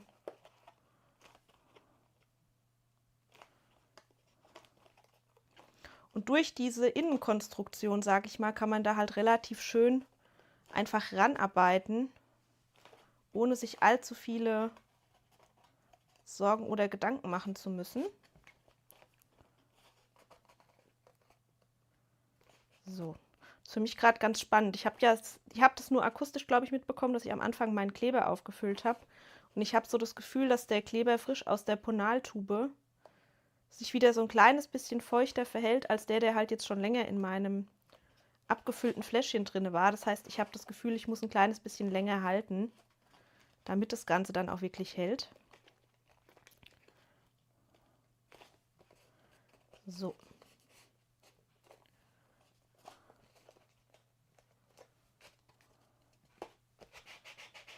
Wie sieht es mit einem Stiel aus? Martina, das war hier eine ganz bewusste künstlerische Entscheidung, auf den Stiel zu verzichten. Aber wenn ihr einheitlichen Stiel wollt, würde ich versuchen, einen zu konstruieren. Ich halte es nachher nochmal aneinander und machen wir uns nochmal gemeinsam Gedanken. Ich habe tatsächlich eher noch an der anderen Blüte gearbeitet. Die liegt schon hier, die ist noch unfertig. Die würde ich euch dann auch gerade noch zeigen. Da war ich heute einfach glücklich, sage ich mal, dass das System funktioniert hat. Da ist der Innenaufbau wieder ein kleines bisschen anders. So, Grundform ist zu. Und hier gibt es wieder eine kleine Besonderheit, die wollte ich eigentlich erst weglassen, dann habe ich sie doch dazu gemacht. Und zwar ist das der Höhenausgleich. Da ist jetzt noch eine Form dabei, die so ein bisschen komisch vielleicht aussieht. Und zwar ist es diese hier. Und die kann man jetzt aufkleben, einmal hier, um Höhenausgleich, die Dicke der Klebelaschen, die hier ringsherum aufgeklebt sind, auszugleichen und hier oben eine möglichst ebene, gerade Fläche herzustellen. Das ist kein unbedingtes Muss, das habe ich bei meinen alten Projekten früher nie gemacht. Aber wenn man noch eine schöne Außengestaltung oder sowas drauf machen will und es einem drauf ankommt, dass das in sich, sage ich mal, möglichst glatt wird, dann kann man hier einfach irgend so eine ungeliebte Papierrestfarbe nehmen, die man sowieso für nichts benutzen würde und kann sich diese Zusatzform noch ausschneiden, einfach um hier in der Mitte, wo quasi keine zweite Schicht aufgeklebt ist, auch noch diese zweite Schicht einmal auf diese Form aufzubringen. Das heißt, ich klebe die hier auf, die optionalen Formen, trage da einfach einmal Kleber auf.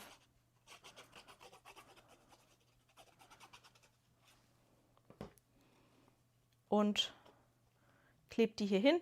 Wundert euch nicht, dass da so trotzdem kleine Lücken, sage ich mal, zu den Klebelaschen entstehen. Das ist Absicht. Da wird extra mit einer Zusatzdistanz, sage ich mal, gearbeitet, damit sich das nicht gegenseitig ins Gehege kommt. Es geht nur darum, hier, sage ich mal, von der Fläche her eine einheitliche Fläche herzustellen, damit, wenn ich jetzt hier dann diese eigentliche geschlossene Vorderseite aufklebe, die eben in der Mitte nicht so nach unten weggeht, sondern wirklich auch genau die gleiche Höhe, quasi die gleiche Grundhöhe beim Ankleben hat. Das gleiche mache ich auf der Rückseite direkt noch mit. Das heißt, auch da klebe ich einmal diese Ausgleichsform auf.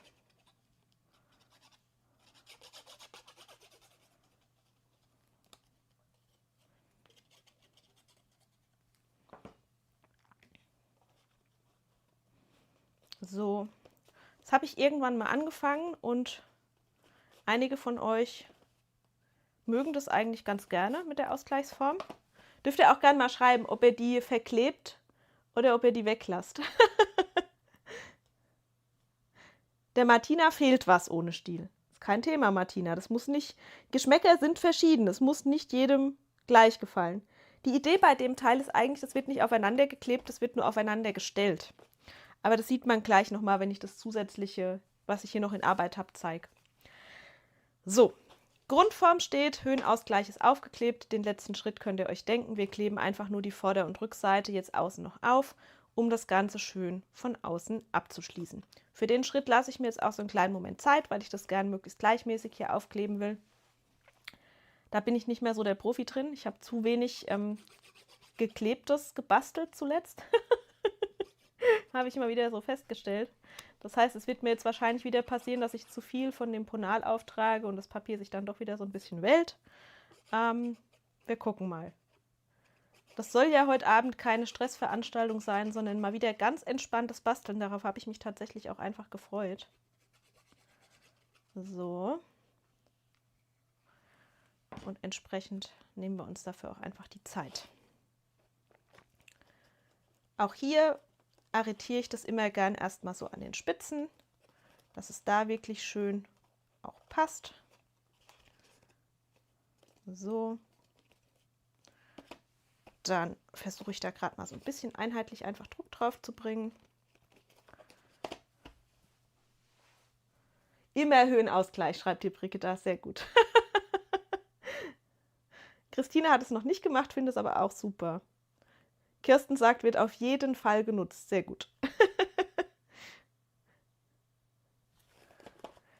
Dann bin ich ja froh, dass ich es mit reingemacht habe. Dann war die Mühe auf keinen Fall umsonst. Wenn ihr da dann doch so tickt. Aber wir ticken da, glaube ich, inzwischen alle ziemlich, oder die meisten von uns ticken da ziemlich gleich. Gut. Fehlt noch die zweite Seite. Die klebe ich jetzt auch direkt noch mit auf.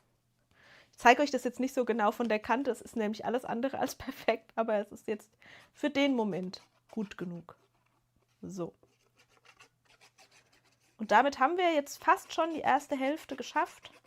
Das obere Teil quasi von unserer Tulpe ist jetzt gleich fertig.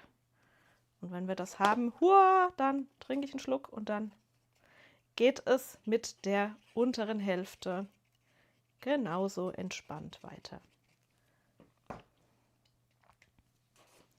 So. Ich finde das so cool, das ist jetzt ja wieder so kurzfristig eigentlich. Ich habe diese Tulpe gestern Nacht für euch in den Shop geschafft. Und ich finde es mega. Erstens, dass es schon welche gebastelt haben. Zweitens, dass trotzdem noch einige von euch heute mit mir basteln. Das ist der absolute Wahnsinn. Es gibt eigentlich nichts Schöneres, glaube ich, für jemanden wie mich, der sich so Dinge ausdenkt, als wenn es dann auch gleich so angenommen wird. Das ist so schön.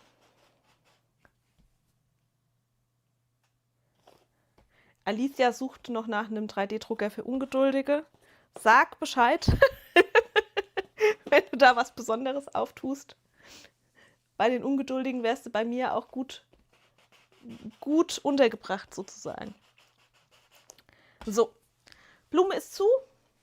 Ich bin glücklich. Ich hole jetzt die Teile für den unteren Teil. Gebt euch aber trotzdem auch so einen kleinen Moment, das für euch noch in Ruhe fertig zu machen. Die mitbasteln, dürfen gern wieder schreiben, wenn sie soweit sind, wenn es geklappt hat, wenn der obere Teil der Tulpe steht. Und ich prost euch jetzt gleich mal zu. Zeige euch mal das kleine Teil, das ich hier noch vorbereitet habe. Dann kriegt man vielleicht ein bisschen die Idee, wo da die Reise noch hingehen könnte. Da brauche ich nämlich auch noch Feedback von euch. Wartet. Schwupp. Haha. Hier. Also nur damit man das hier nochmal gesehen hat. So ist der Plan bei der Tulpe. Und ich finde es ganz charmant. Ich habe sowas Ähnliches irgendwo mal hölzern gesehen und fand es da schon ganz charmant. Es ist ja bewusst in der Form, sage ich mal, sehr schlicht gehalten, sehr einfach gehalten. Der Innenaufbau ist trotzdem was mich immer Zeit kostet, mir viel Hirnschmalz abverlangt. Wenn ich das auch schon ein paar Mal gemacht habe, gucke ich natürlich trotzdem immer, dass alles tippitoppi passt. Und entsprechend, Achtung, hätte ich noch eine alternative Blüte, die ist noch unfertig. Also wundert euch bitte nicht, wenn jetzt irgendwas auseinanderfällt, die ist nämlich hinten noch offen. Zack. So, mal gucken. Tada! Die soll eigentlich aber auch noch ein Unterteil mit runden Blättern bekommen, hatte ich so die Idee. Und natürlich, also mich juckt es gerade, das so ein bisschen Puzzle, ich weiß gar nicht, wie ich das richtig sagen soll, modularmäßig zu machen, dass man eben mehr als nur eine Blütenvariante hat und die dann eben auch untereinander austauschen kann. Ich finde es sehr süß, aber ich bin absolut auf euer Feedback angewiesen und ich sag mal von der Machart her mit dieser Tiefe und dieser Innenstruktur, die ihr jetzt auch gesehen habt, sind das noch mit so die kleinsten Projekte, die wir bisher gemacht haben. Das heißt, es sind relativ viele feine Klebelaschen. Ich würde euch das an der Blüte auch gleich nochmal zeigen. Da ist das Innenleben auch geringfügig anders. Da trägt sich dieser Platzhalter auf eine andere Art und Weise. Würde ich euch auch vielleicht gerade nochmal von innen zeigen, damit es dann nicht nochmal ein separates, nochmal eine Woche warten braucht, sondern damit ich euch das nach dem Stream mehr oder minder auch fertig machen kann. Die Franzi wird sich als Blüte noch was ein bisschen kleineres Richtung Krokus wünschen. Krokus finde ich eine sehr gute Idee mit 2 Spitzen. Muss ich mal gucken, ob ich das optisch hinbekomme. Und deine Antwort zur schmalen Tulpe, so wie ich sagte, schmal und hoch, wahrscheinlich die Blätter insgesamt ein bisschen höher noch, ne? Maren, ja, das habe ich so ungefähr wahrgenommen. Bisher wird die Blume tatsächlich einfach nur draufgelegt und bei dieser mit den 6 Blättern ist eigentlich auch ganz witzig, weil ihr könnt die so rum draufstellen. Ihr könnt die aber auch so rum draufstellen. Ne? Also quasi Blütenblatt nach oben, oben, unten, so oder so. Also das ist so ein bisschen Stapelmännchenmäßig. Ich fand es ganz witzig und ich eskaliere gerade so ein bisschen, weil ich mir eben eine neue Möglichkeit geschaffen habe, diese perfekten kleinen Laschen zu konstruieren. Ich zeige euch das Ding jetzt nochmal von innen. Trink nur erst schnell einen Schluck, das geht nämlich sonst wieder unter. Wie die Blume aussieht, wenn sie nicht mit den beiden Blütenblättern aufliegt, sondern nur mit dem einen in der Mitte. Ich drehe sie dir nochmal, Martina. Guck mal. Hier seht ihr eben noch, ne, absolut unfertiges Stadium, aber im Endeffekt ist die Idee, man kann sie so aufsetzen oder, so seht ihr es auch noch mal ein bisschen näher, man kann sie auch so rum aufsetzen. Finde ich ganz nett. Und jetzt könnte ich mir halt gut vorstellen, dass man jetzt noch mal eine andere Plattform auch macht, dass man die einfach untereinander so ein bisschen durchkombinieren kann. Und ich würde euch jetzt hier auch ganz kurz noch mal das Innenleben rausholen, damit ihr seht, was bei dieser kleinen 6-blättrigen Blüte wieder ganz anders ist als bei den anderen. Ihr seht, der Innenaufbau sieht auf den ersten Blick eigentlich ziemlich ähnlich aus. Ihr habt die Streifen, die hier an den Rändern lang laufen. Ihr habt genau einen Streifen, der in der Mitte lang läuft. Mehr passt da auch nicht rein. Und der Platzhalter, der hier steht, ist auf eine andere Art und Weise gehalten. Und damit ich das zeigen kann, muss ich das leider alles zerlegen, aber das ist nicht schlimm. Ihr habt die Grundidee jetzt gesehen. Und hier muss man quasi einmal den bisschen anderen Aufbau kennen, sonst hat man da dann wahrscheinlich doch ein Fragezeichen über dem Kopf. Ich hoffe, ich lasse mir bei den Blättern nichts zu Abweichendes einfallen, sonst müssen wir uns doch erst nochmal wiedersehen. So, dieser Aufbau ist auch ziemlich speziell, aber ich persönlich finde auch ziemlich clever. Hier gibt es eine wichtige Reihenfolge, deshalb zerlege ich das jetzt auch gerade so, wie ich es zerlege, genau. Der Platzhalter sieht hier so ein bisschen anders aus. Das ist die Form vom Platzhalter. Und ihr seht, dass der nirgendwo diese Steckträger hat, diese meine ich, die wir gerade in der Tulpe verbaut haben, weil der dafür einfach zu klein und zu zierlich ist. Das kommt durch dieses Zusatzloch in der Mitte. Gäbe es das Zusatzloch in der Mitte nicht, hätte ich Platz, da diese Steckträger anzubringen. Habe ich hier nicht. Deshalb habe ich mir was anderes, finde ich, ziemlich Cleveres ausgedacht. Und zwar habt ihr hier bei diesen 6 Teilen, die man an die Ränder klebt, zwischendrin so einen kleinen, aber feinen Schlitz. Ich habe keine Ahnung, ob ihr den sehen könnt. Ich hoffe es. Er ist relativ zierlich. Genau hier auf mittlerer Höhe von der Klebelasche. Das heißt, wenn man die Klebelaschen aufeinander klebt, achtet man gut darauf, dass dieser Schlitz hier schön frei bleibt.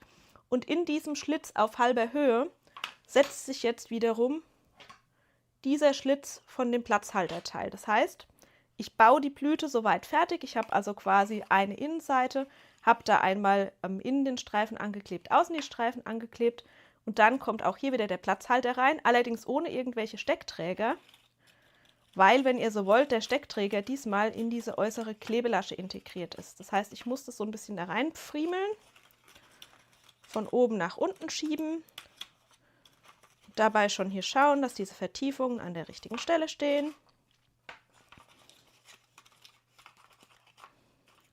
So.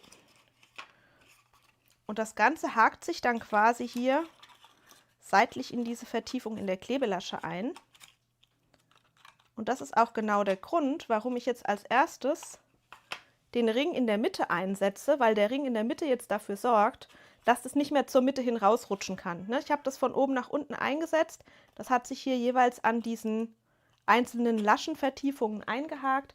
Und in dem Moment, in dem ich jetzt hier diesen Streifen einsetze, sorge ich einfach dafür, dass das nicht mehr zur Mitte hin rausrutschen kann. Deshalb sage ich, hier gibt es quasi so eine Art clevere Reihenfolge. Und ich habe mich heute gefreut wie ein Schnitzel, dass das funktioniert hat. Das ist alles ein bisschen dieser sehr kleinen, kompakten Größe geschuldet. Wäre das alles ein bisschen größer, hätte ich da quasi mehr Platz, noch andere Träger reinzubauen. Aber durch diesen Kranz, den ich jetzt hier in der Mitte sitzen habe, kann das Ganze quasi nicht mehr zur Mitte hin rausrutschen. Ja, und den Rest könnt ihr euch denken, das ist eigentlich genau das gleiche Prinzip wie gerade. Diese Streifen sind genau die gleichen Ziehharmonika-Streifen, die dann einfach hier ringsherum eingesetzt werden. Und man muss eben beim Einsetzen so ein bisschen gucken, dass man das hier schön von oben reinstellt. Ja, und mehr ist es eigentlich nicht. Aber ihr seht, es ist trotzdem wieder so ein bisschen besonders, weil es eben diesen seitlichen Steckträger quasi, den ihr jetzt aus der Tulpe kennt, den gibt es hier einfach nicht. So, und Aufgabe Nummer 1 für mich heute war herauszufinden, ob euch das überhaupt gefällt oder ob ihr von vornherein sagt, nee, du lass mal, das ist mir zu fitzelig. 3D-Papierblume in dieser kleinen Größe bringt ja schon so eine eigene kleine Herausforderung. Ihr seht, wie schmal die Klebelaschen auch sind. Aber wer die Tulpe meistert, der kriegt das auf jeden Fall auch hin. Man muss nur einmal gesehen haben, in welcher Reihenfolge dieser Aufbau, sag ich mal, abläuft. Sonst hat man da wahrscheinlich dann, wenn man da selber davor sitzt, ohne jede Information, halt doch 3 Fragezeichen, sag ich mal, über dem Kopf. Und es ist eben nicht ganz klar, wie man der Reihe nach vorgehen muss. So, die packe ich jetzt aber wieder zur Seite, damit wir mit unserer Tulpe weiterkommen. Ich denke, das Prinzip ist verstanden. Es ist wie immer so, wenn da doch bei euch dann später im Aufbau, im Zusammenbau irgendwo Fragen auftauchen würden, irgendwelche Unklarheiten, ihr wisst, ihr erreicht mich. Ich beantworte die natürlich so gut ich kann. Und ja, wollte es aber an dieser Stelle schon mal gezeigt haben. Gut, weiter geht's mit dem Tulpengrünzeug. So, gleiches Prinzip. Wir haben auch hier Seitenstreifen und zwar diesmal 2, die gleich geformt sind und hier noch dieses eine Zwischenstück. Ich wühle mich auch hier wieder zu den Innenformen durch. Die sind genauso mit einem kleinen Markierungsausschnitt versehen und diese gerade Form kommt entsprechend hier an die untere Kante. Und dann habt ihr hier bei diesem Streifen ein kürzeres und ein längeres Segment. Das kürzere Segment legt sich hier oben an dieses kürzere Stück von dem Blattteil. Das längere Segment legt sich hier außen dran. Die Vorbereitung ist sonst eigentlich ehrlich gesagt ziemlich identisch. Das heißt, ich falte jetzt wieder alle möglichen Faltkanten vor. Ich klappe immer gern hier schon einmal die Laschen zumindest an der Unterkante in die entsprechende Richtung. Dann habe ich hier oben an der Spitze entsprechend eine Bergfalte und auch die anderen beiden Laschen hier werden mit Bergfalten vorgefaltet. Das Ganze folgt letzten Endes hier auf diese Art und Weise der Form. Das Ganze brauche ich hier drüben nochmal gegengleich. Das heißt, hier klappe ich genau auf der anderen Seite meine Laschen schon einmal vor. Falte das Ganze auch einmal hier in der Mitte vor. So setzt sich das hier zusammen. Und dann fehlt nur noch der Verbinder hier unten in der Mitte. Und hier habe ich auch einfach nur die Klebelaschen. Die kann ich beide schon vorfalten, wenn ich möchte. Und im Endeffekt wird jetzt hier dieses lange Segment quasi, einmal links, einmal rechts, mit dem geraden Verbinder in der Mitte verbunden. Wer nicht ganz durchblickt, was jetzt lang ist und was kurz, der kann auch einfach, sag ich mal, der Reihe nach, die Teile direkt an diese Form ankleben. Das geht auch. Und dann nach dem hier ankleben, sage ich mal, hier unten diese letzte Klebelasche auch noch verbinden. Das heißt, es ist kein Muss, dass man das alles zu einem langen Streifen verbindet. Wer das unhandlich findet, kann auch hier wirklich Streifen für Streifen arbeiten und diese Verbindung erst am Schluss machen. Ich mag das aber eigentlich ganz gern, sage ich mal, die Bodenlasche jetzt hier schon zu verkleben. Das heißt, ich trage einmal hier auf der breiten Klebelasche den Kleber auf und dann klebe ich von außen dieses Teil einmal auf. An dem längeren Segment, welches das längere ist, kriegt ihr ganz leicht raus, wenn ihr die aufeinander faltet. Dann kann man nämlich ganz klar sehen, welche Hälfte die längere Hälfte ist. Das gleiche mache ich hier auf der anderen Seite. Auch hier einmal Kleber auf die Klebelasche und das Ganze hier möglichst an der Faltlinie schön bündig ankleben.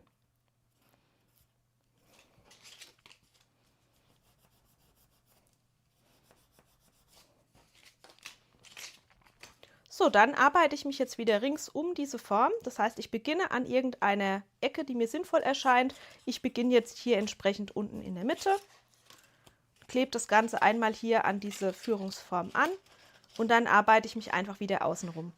Wer das wollen würde, könnte auch diese Verbindung oben vorher schon machen, aber das mache ich tatsächlich jetzt gerne Stück für Stück, weil ich jetzt den einzelnen Streifen einfach hier rumführen kann und das richtig schön hier in die Vertiefung anschieben kann auf der einen Seite und dann auch auf der anderen Seite. Und dann werden diese beiden langen Klebelaschen, die hier zur Mitte zeigen, noch miteinander verklebt. Das geht aber dann im stehenden Stadium eigentlich ganz gut.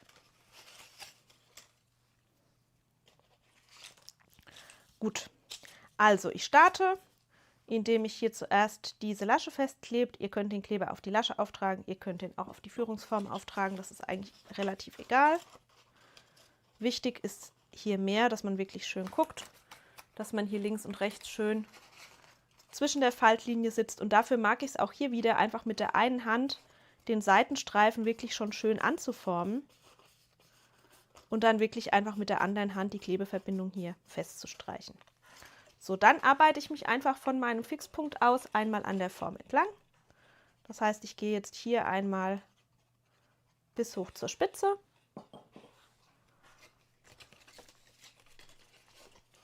Schaue jetzt beim Zusammenlegen quasi, dass ich diese ganzen kleinen Klebelaschen einmal unter die Innenform schiebe. Und auch wenn ich den Kleber nur bis zu der Kante aufgetragen habe, klappe ich das Ganze trotzdem gern schon um, weil ich dadurch hier diese obere Spitze auch schon schön anformen kann. Das heißt, ich kann gut sehen, ob ich bis am richtigen Punkt bin. Wartet, seht ihr gleich.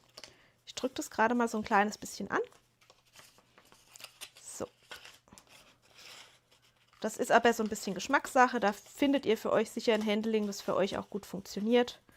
Und ich liebe das halt bei den Projekten, dass ich hier, sage ich mal, so viele Klebelaschen auf einen Schlag eigentlich andrücken kann. So. Dann bringe ich das hier oben auch gleich noch zu Ende. Dann ist nämlich eine Seite schon mal komplett festgeklebt. Tragen wir den Kleber bis hier hoch in die Spitze auf. So, und hier schaue ich wirklich, dass ich an dieser langen Lasche so ein bisschen ziehe, um das wirklich hier schön nach unten in diese Vertiefung reinzubringen. Und das ist jetzt wieder der Zeitpunkt, wo bei mir wieder hier mein Prägestift zum Einsatz kommt, weil ich jetzt einfach leichter, sage ich mal, hier unten an meiner Hand vorbei arbeiten kann. So. Und so schön legen sich dann hier die Klebelaschen schon auf der ganzen Strecke. Hier unten fehlt noch so ein kleines bisschen, das trage ich gerade noch nach.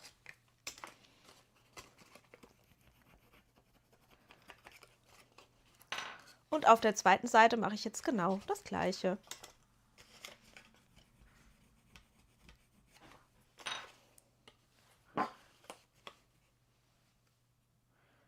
So, das heißt, ich gehe auch hier einmal an dieser äußeren Kante nach oben.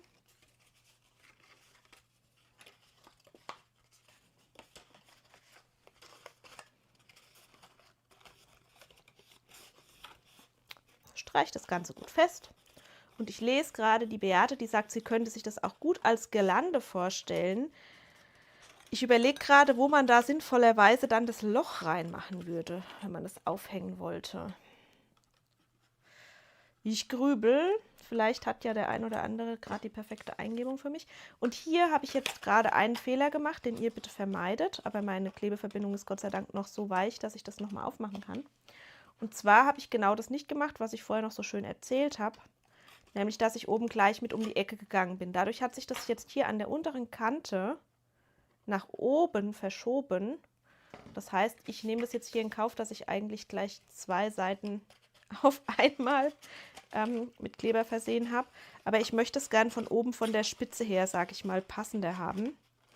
Und ich habe jetzt vor lauter Gerede das gerade so ein bisschen übersehen, dass ich das noch nicht umgeklappt hatte. Also das macht schon einen Unterschied, finde ich zumindest, sage ich mal, in der Führung der Form, gerade da, wo wir diese Übergänge haben, wo von einem Streifen auf den anderen so ein Übergang geklebt ist, entsprechend beherzigt, besser als ich, was ich gesagt habe, nämlich, dass es ganz geschickt ist, da dann auch wirklich oben, sage ich mal, gleich mit um die Ecke rumzugehen.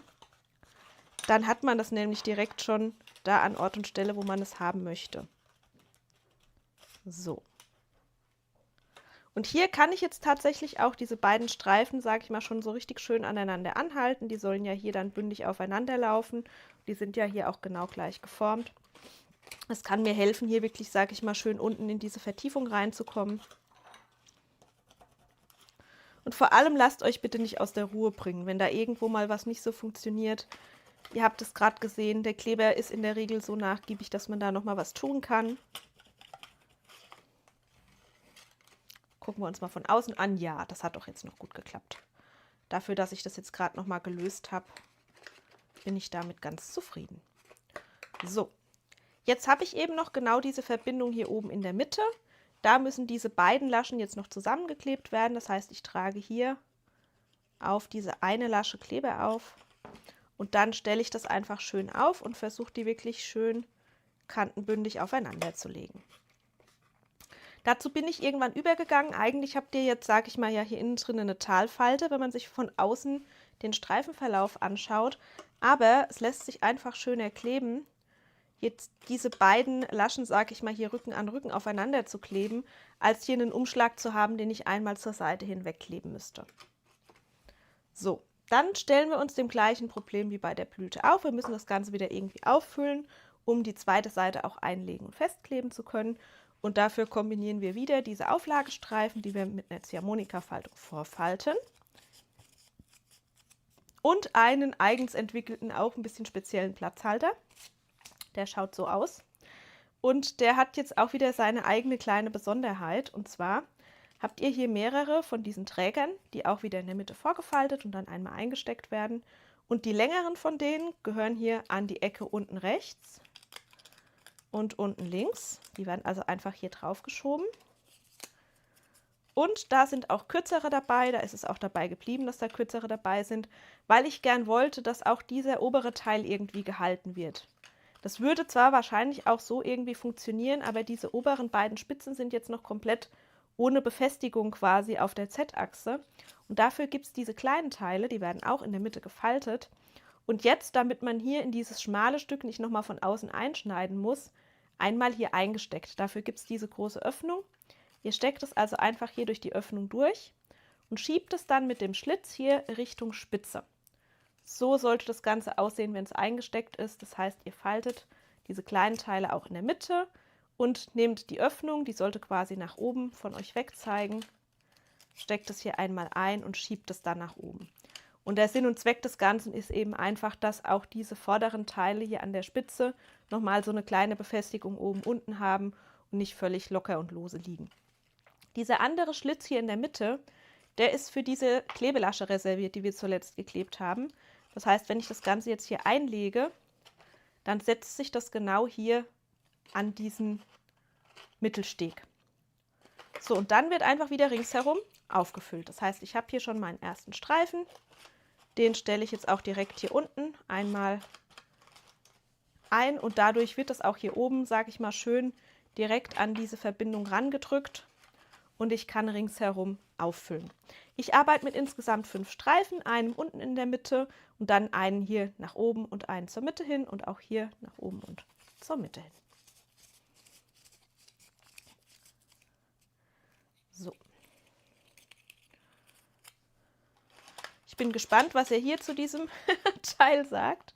Wie gesagt, es gibt ja schon schöne fertige Umsetzungen. Das heißt, ihr seid scheinbar gut damit zurechtgekommen. Ihr habt euch gut zusammengereimt, was ich mir dabei ungefähr gedacht habe. Das freut mich total. Das heißt, unsere regelmäßigen Treffen hier freitags führen dazu, dass wir gedanklich bei Bastelprojekten schon ganz gut im Gleichklang sind.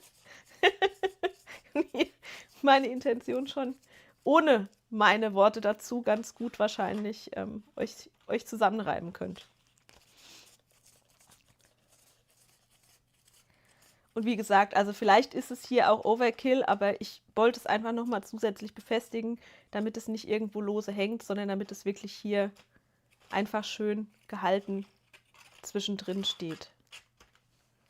So sieht es aus, wenn ich das Teil aufgefüllt habe. Und hier wäre der nächste Schritt jetzt auch wieder einmal die nächste Lage oben auflegen und die Klebelaschen alle zur Mitte hin festkleben. Ich lasse es aber auch hier gerade noch mal einen Moment offen und würde mich riesig freuen, wenn der ein oder andere schreibt, wenn er soweit ist.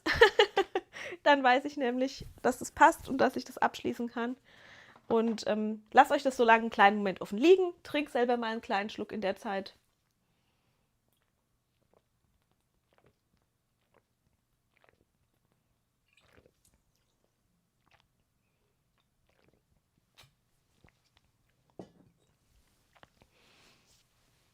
Zu dem Blümchen dürft ihr mir jetzt eigentlich noch was sagen, zu diesem hier.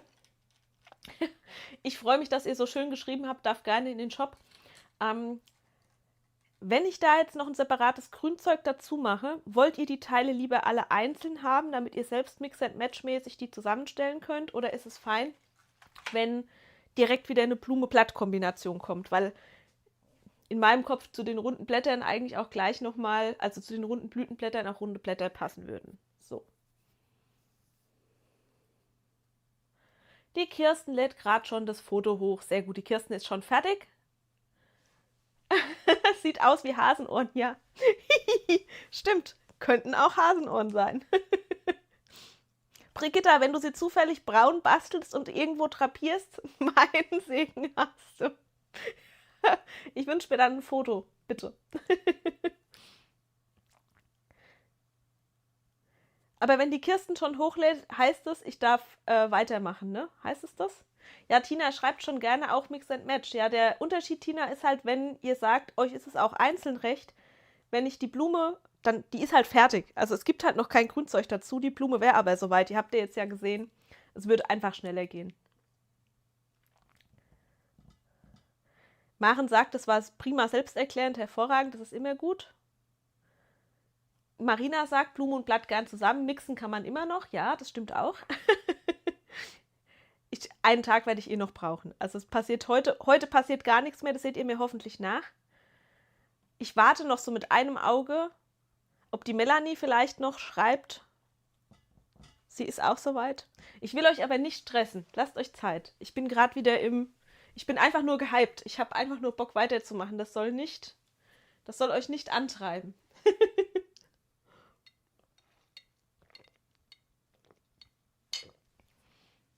Ich bastel so lange hier meine Streifen wieder in die Blume rein.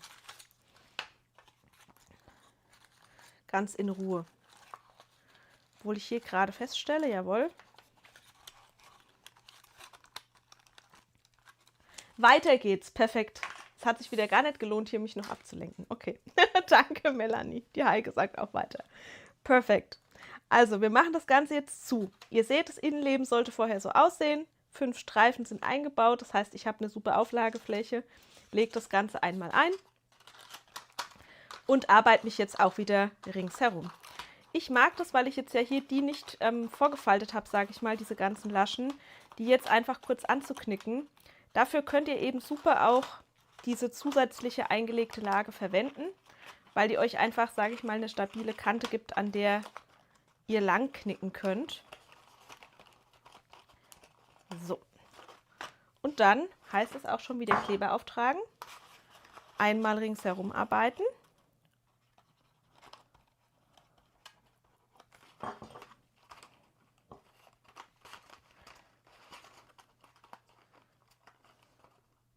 Mit dem 3D-Drucker wäre diese Form natürlich super schnell, einfach nur gedruckt. Diese ganze Vorbereitung, die man hier machen muss, damit es in Papier schön funktioniert, das ist schon echt nochmal vom reinen Aufwand her und von dem, was man da an Konstruktion reinsteckt, ist es echt immer noch mal eine Liga für sich. Aber ich will jetzt auch nicht alles nur aus dem 3D-Drucker holen. Ich finde den 3D-Drucker eigentlich, sage ich mal, eher für Sachen spannend. Einfach um nochmal einen anderen Ansatz, sage ich mal, zu haben. Oder mal auch Sachen umzusetzen, die ich aus Papier wirklich gar nicht machen kann. Entsprechend. Außerdem wollte ich sehr gerne den Hahn basteln, aber das habe ich ja vorhin schon erzählt. Der soll also noch kommen. Und das hier ist nur meine Vorarbeit, damit ich überhaupt mal wieder Papier-3D-Projekte gebastelt habe. Und meine neue Laschenerstellung testen kann. Ich sag euch, ich habe eigentlich echt wieder viel gemacht. Und auch quasi eine große Vorbereitung, sage ich mal, hier für diese Papiersachen, weil mir da meine Vorarbeit jetzt so ein bisschen Erleichterung bringen wird für weitere Papierprojekte. Aber das ist immer alles sehr zeitintensiv und will natürlich dann auch ordentlich getestet sein. Ja, Tina schreibt schon, sie findet es schön, dass die aus Papier sind. Siehst du, Tina, das freut mich. Ich habe euch ja auch gesagt, ich werde dem Plotten und dem Arbeiten mit Papier auf keinen Fall abschwören. Und habe ja gestern wirklich noch bis spät, sage ich mal, an diesem Tulpenprojekt gearbeitet. Und habe da einfach auch wieder gemerkt, dass mir das Spaß macht. Also ich liebe einfach das Arbeiten mit Papier. Ich finde es selbst immer wieder faszinierend und sehr befriedigend, was man aus Papier alles so Stabiles bauen kann, wenn man nur ein gutes Konzept hat. Man braucht ein gutes Konzept. Wirklich. Sonst klappt es nicht so, aber genau das ist ja der Teil, sag ich mal, der mir Spaß macht, das Aushacken von diesem Konzept. So.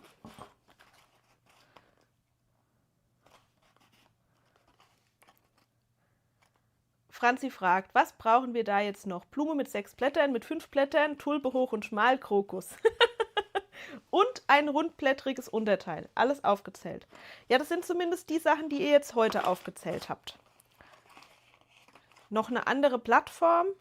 Für die Maren gerne noch eine Erweiterung quasi zur Tulpe mit einem höheren, längeren Teil. Hallo, guten Abend Nadine. Wie schön, dass du reinschaust. Ja, neue Tunnelkarten soll es auch geben, Brigitta. Ich sag dir, mein Tag hat einfach nicht genug Stunden. Aber es steht auf dem Zettel. Es ist auf der Liste. Ein paar Skizzen habe ich auch schon gemacht. Ich habe noch nichts in Reinform gebracht, aber ein bisschen skizziert habe ich schon. Sehr schön, die Heike hat ein Foto im Shop hochgeladen. Die Zeit nehme ich mir dann auch gleich noch zu gucken, was noch an neuen Fotos dazugekommen ist. Das gehört an solchen Tagen dann einfach dazu, wenn wir hier schon wirklich mal im Stream live zusammenbasteln. So. Einmal umdrehen, einmal Druck auf die Sache bringen. Das Abschließen dieser Form funktioniert jetzt genauso wie bei dem Blütenoberteil. Das heißt, auch hier habe ich euch wieder diese optionale Ausgleichsform dazu gepackt, die entsprechend hier diesen Mittelbereich abdeckt und euch wieder entsprechend die Klebelaschendicke hier einmal aufpolstert, in dem Bereich, in dem noch keine Klebelasche liegt. Das heißt, hier trage ich auch einmal Kleber auf und klebe das auf beiden Seiten fest. Und die Tulpe, die ich jetzt hier bastel, die ist ja etwas größer, das sind die 120%, weil ich die auch einfach einmal testen wollte, weil das bei solchen Papierprojekten dann doch wieder so ist, sage ich mal, dass da Stellen sind, wo irgendwie Materialstärke einkalkuliert ist. Das heißt, wie erkläre ich das am besten? Beliebiges Vergrößern oder Verkleinern ist bei solchen Projekten eher schwierig, aber die 20%, die sind noch in einem Maß, wo ich jetzt das Gefühl habe, es geht gut. Die 100%, die ich ja gestern gebastelt habe, sind in sich dann trotzdem ein bisschen strammer. Ich habe noch weniger Spiel, sage ich mal, hier in der Tiefe. Ist aber auch klar, weil es halt alles dann extrem auf diese Materialstärke getrimmt ist. Benutzt ihr vom Material her eine andere Papierstärke, kann das sich alles schon wieder ganz anders verhalten. Das ist immer so ein bisschen tricky bei dieser Art von Projekt. Aber das kann man leider nicht ganz eliminieren. Und ihr habt es ja vorhin gehört, also letzten Endes ist es nicht nur bei Papierprojekten so. Beim 3D-Druck haben wir es vorhin auch davon gehabt, dass da auch das Filament, das ihr benutzt, eine Rolle spielen kann. Das muss man halt alles irgendwie immer mit auf dem Schirm haben. So.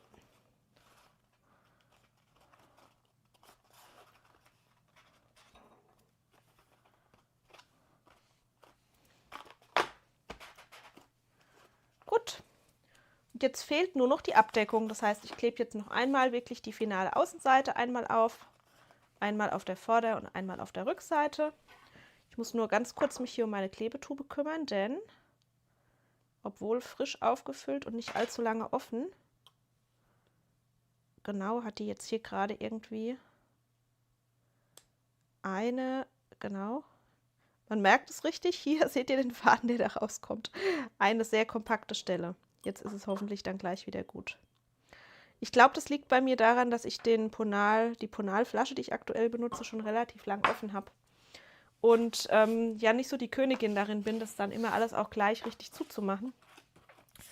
Und das dann irgendwie antrocknet und dann hat man da irgendwo so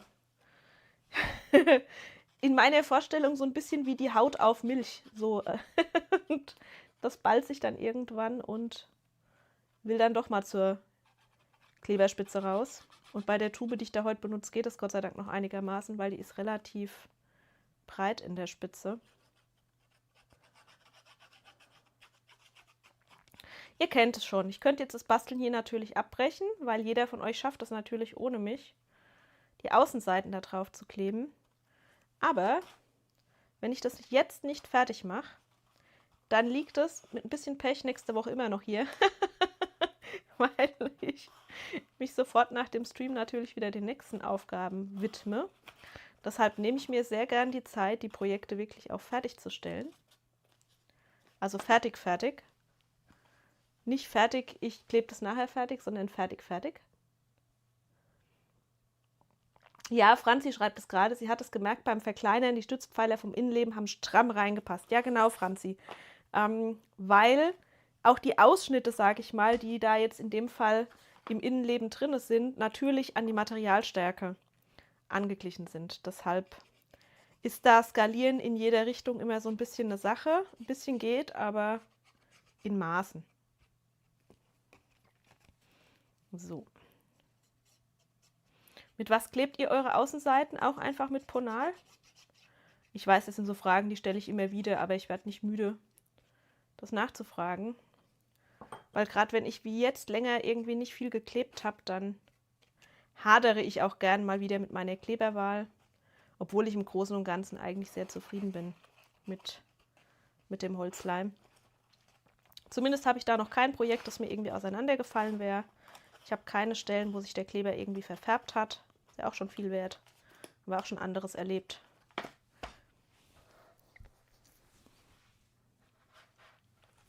So. Tada! Das ist die große Tulpe. Das sind die 120%.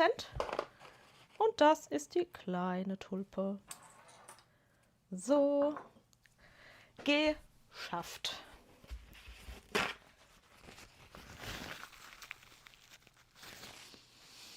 Ponal, wo immer es geht, ja.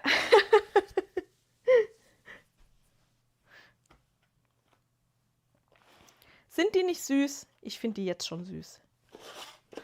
Man muss die einfach mal tauschen. Geht aber auch, oder? Auf den ersten Blick ziemlich lustig, aber geht eigentlich auch. Ist auch witzig, weil die jetzt dann natürlich in sich auch so ein bisschen Höhenversatz haben. Den seht ihr von der Perspektive nicht. Ich zeige es euch gleich nochmal. Zeige es euch auch gleich nochmal von vorne. Wartet, machen wir direkt. Und wir direkt, damit ich es nicht vergesse, hier einmal richtig rum. Auf dem anderen muss nämlich die Rückseite noch aufgeklebt werden. Zack. Einmal drauf. Und nochmal drauf. Tada! Schon cool, oder? Und jetzt kann ich die natürlich theoretisch auch tauschen. Pink. Hierhin. So, bitteschön. Das hier ist typisch ich. Das ist für das Spielkind in mir ganz wunderbar. Und ich hoffe, euch macht es dann am Ende auch Spaß. Also ihr könnt, da seht ihr schon, auch so ein bisschen wenigstens mit den Größen spielen und habt dann auch so ein bisschen was zum Kombinieren. Ihr habt auch richtig, richtig schöne Umsetzungen von den Farben her schon in den Kundenfotos drin. Ich schalte jetzt gleich nochmal Kundenfotos frei. Ich überlege gerade, wie ich das am schlausten mache. Indem ihr einfach nochmal top-down die Bilder von der Blume hier bekommt und ich dann, ihr kriegt kurz Pausensong oder so. Jetzt noch eine 80% dazu, ja, das wär's. Also jetzt mache ich hier nochmal die unfertige, ne, die hinten noch, weiß man ja nicht, wenn man nur von vorne guckt, ne? Ja, ich weiß, die sieht jetzt noch ein bisschen unförmig aus, weil die hinten noch nicht zu ist. Aber ihr kriegt auf jeden Fall die Idee, will ich meinen. Schön, ich bin glücklich. Jetzt kann man noch versuchen, andere Tiere daraus zu bauen. Die Kleinen auf den großen Blättern sieht toll aus, ja, als wollte sie noch wachsen, genau. Die will noch größer werden. Ich finde es lustig. Es ist mal was ganz anderes einfach. Ich weiß, es ist sehr schlicht, dem einen oder anderen ist es vielleicht auch zu schlicht, aber ich mag's. So. Auf die kleinen Blätter, die rosafarbene, mache ich, warte. Mich juckt es jetzt eigentlich gerade in den Fingern, die hinten komplett noch zuzumachen und zuzukleben, aber ich will eure Geduld auch nicht überstrapazieren. Ich stelle sie euch einfach nochmal drauf. Einmal so rum. Seht ihr das überhaupt gut genug? Es ist halt jetzt relativ klein, weil es ist halt ein kleines Projekt. So, bisschen mehr nach vorne zu euch, bisschen weniger zu mir. Bisschen mehr, wir räumen auf, aufräumen, Platz machen drumherum. Nicht gebrauchte Schnipsel weg. Die Tulpe, die muss halt jetzt hier einzeln. Die wächst hier noch nie. Das kommt einfach aus dem Boden. Ja, oder? Oder halt so. Das fand ich bei der runden Variante eigentlich auch schon ganz witzig, dass man die von der Position her drehen kann. So. Ach ja. Nee, das mache ich nachher ganz in Ruhe. Wir gucken jetzt noch Kundenfotos. Ihr kriegt jetzt noch einmal, ich lege es euch noch mal so rum hin, dann könnt ihr so noch mal gucken. Unfertig und unfertig. Dann seht ihr nämlich, dass ich das noch nicht mal zugeklebt habe auf der Rückseite. Wartet, ihr kriegt das Bild von oben. Von oben. Ich schalte noch schnell die Kundenfotos frei, die noch da sind. Ihr kriegt kurz den Pausensong, dafür haben wir den doch. Bleib einfach dran, ich bin gleich wieder da. Ein kleiner Moment, dann geht's weiter, na klar. Mach's dir bequem, ich trink schnell einen Schluck. Dann geht's gleich weiter, ganz ohne Druck. Der Stream geht gleich weiter, nur einmal kurz strecken. Dann geht's wieder leichter, neue Ideen aushacken. Ein Augenblick Zeit, die Gedanken sortiert, damit gleich alles wieder richtig gut funktioniert. Nur kurz gesammelt, gleich geht's wieder los. Die Ideen sind da, die Vorfreude groß. Einmal kurz durchatmen, alles ist gut. Bin gleich wieder da, mit frischem Mut. Bleib einfach dabei, ich bin nicht sehr weit. In einem Moment ist wieder Kreativzeit. Noch ein paar Sekunden, dann bin ich bereit. Schön, dass du da bist, gleich ist es soweit. Ich hatte ja ganz kurz Schiss, dass ich mein Mikro nicht ausgemacht habe, aber nur ganz kurz. Ich zoome hier nämlich immer mit und ihr würdet euch wahrscheinlich zu Hause gröhlend wegschmeißen, wenn ihr hier meine Geräuschkulisse hättet. Also ihr Lieben, ich hole euch einmal rüber auf den Bildschirm und wir machen direkt weiter mit den Kundenfotos. Wundert euch nicht, das Ganze geht so ein bisschen nicht ganz chronologisch, jetzt eher so von hinten nach vorne, Neueste zuerst gefühlt. Vielen, vielen, vielen Dank erstmal an der Stelle, dass ihr das immer so munter mitmacht, dass ihr sogar währenddessen dann irgendwie noch für mich schnell ein Foto schießt und es direkt noch hochladet. Ich freue mich riesig darüber. Liebe Grüße an die Kirsten, schön, dass du da bist, schön, dass du mitgemacht hast. Heute Abend noch schnell geplottet und direkt fertig gebastelt und fotografiert. 1+ mit Sternchen. Ich freue mich wirklich sehr. Und wir kriegen jetzt die ein oder andere Tulpe zu sehen. Das heißt, wir bekommen auf jeden Fall ein bisschen den Eindruck auch von den Farben, die ihr genutzt habt. Das heißt, ich blätter hier einfach mal weiter zu dem Foto von der Heike, die das Ganze auch sehr schön in Orange und Grün umgesetzt hat. Von der Melanie, schaut daher. Da stehen schon 2 in etwas gesetzteren Farben. Ziemlich witzig mit mir, die hinten dran mit den Händen am Hantieren und am Basteln ist. Sehr, sehr cool, Melanie. Vielen Dank fürs Mitmachen.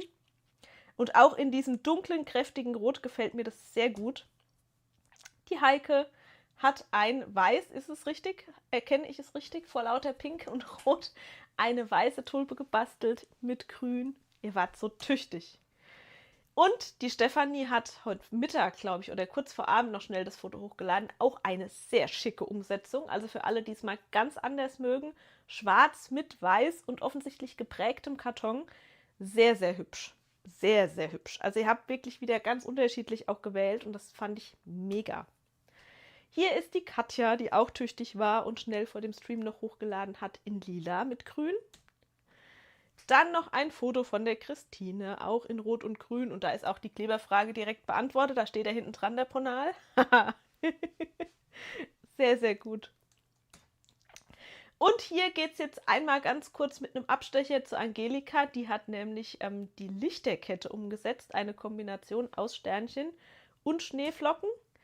Und von der Marianne eine Karte, die wir lange nicht gesehen haben. Eine Blumenkarte.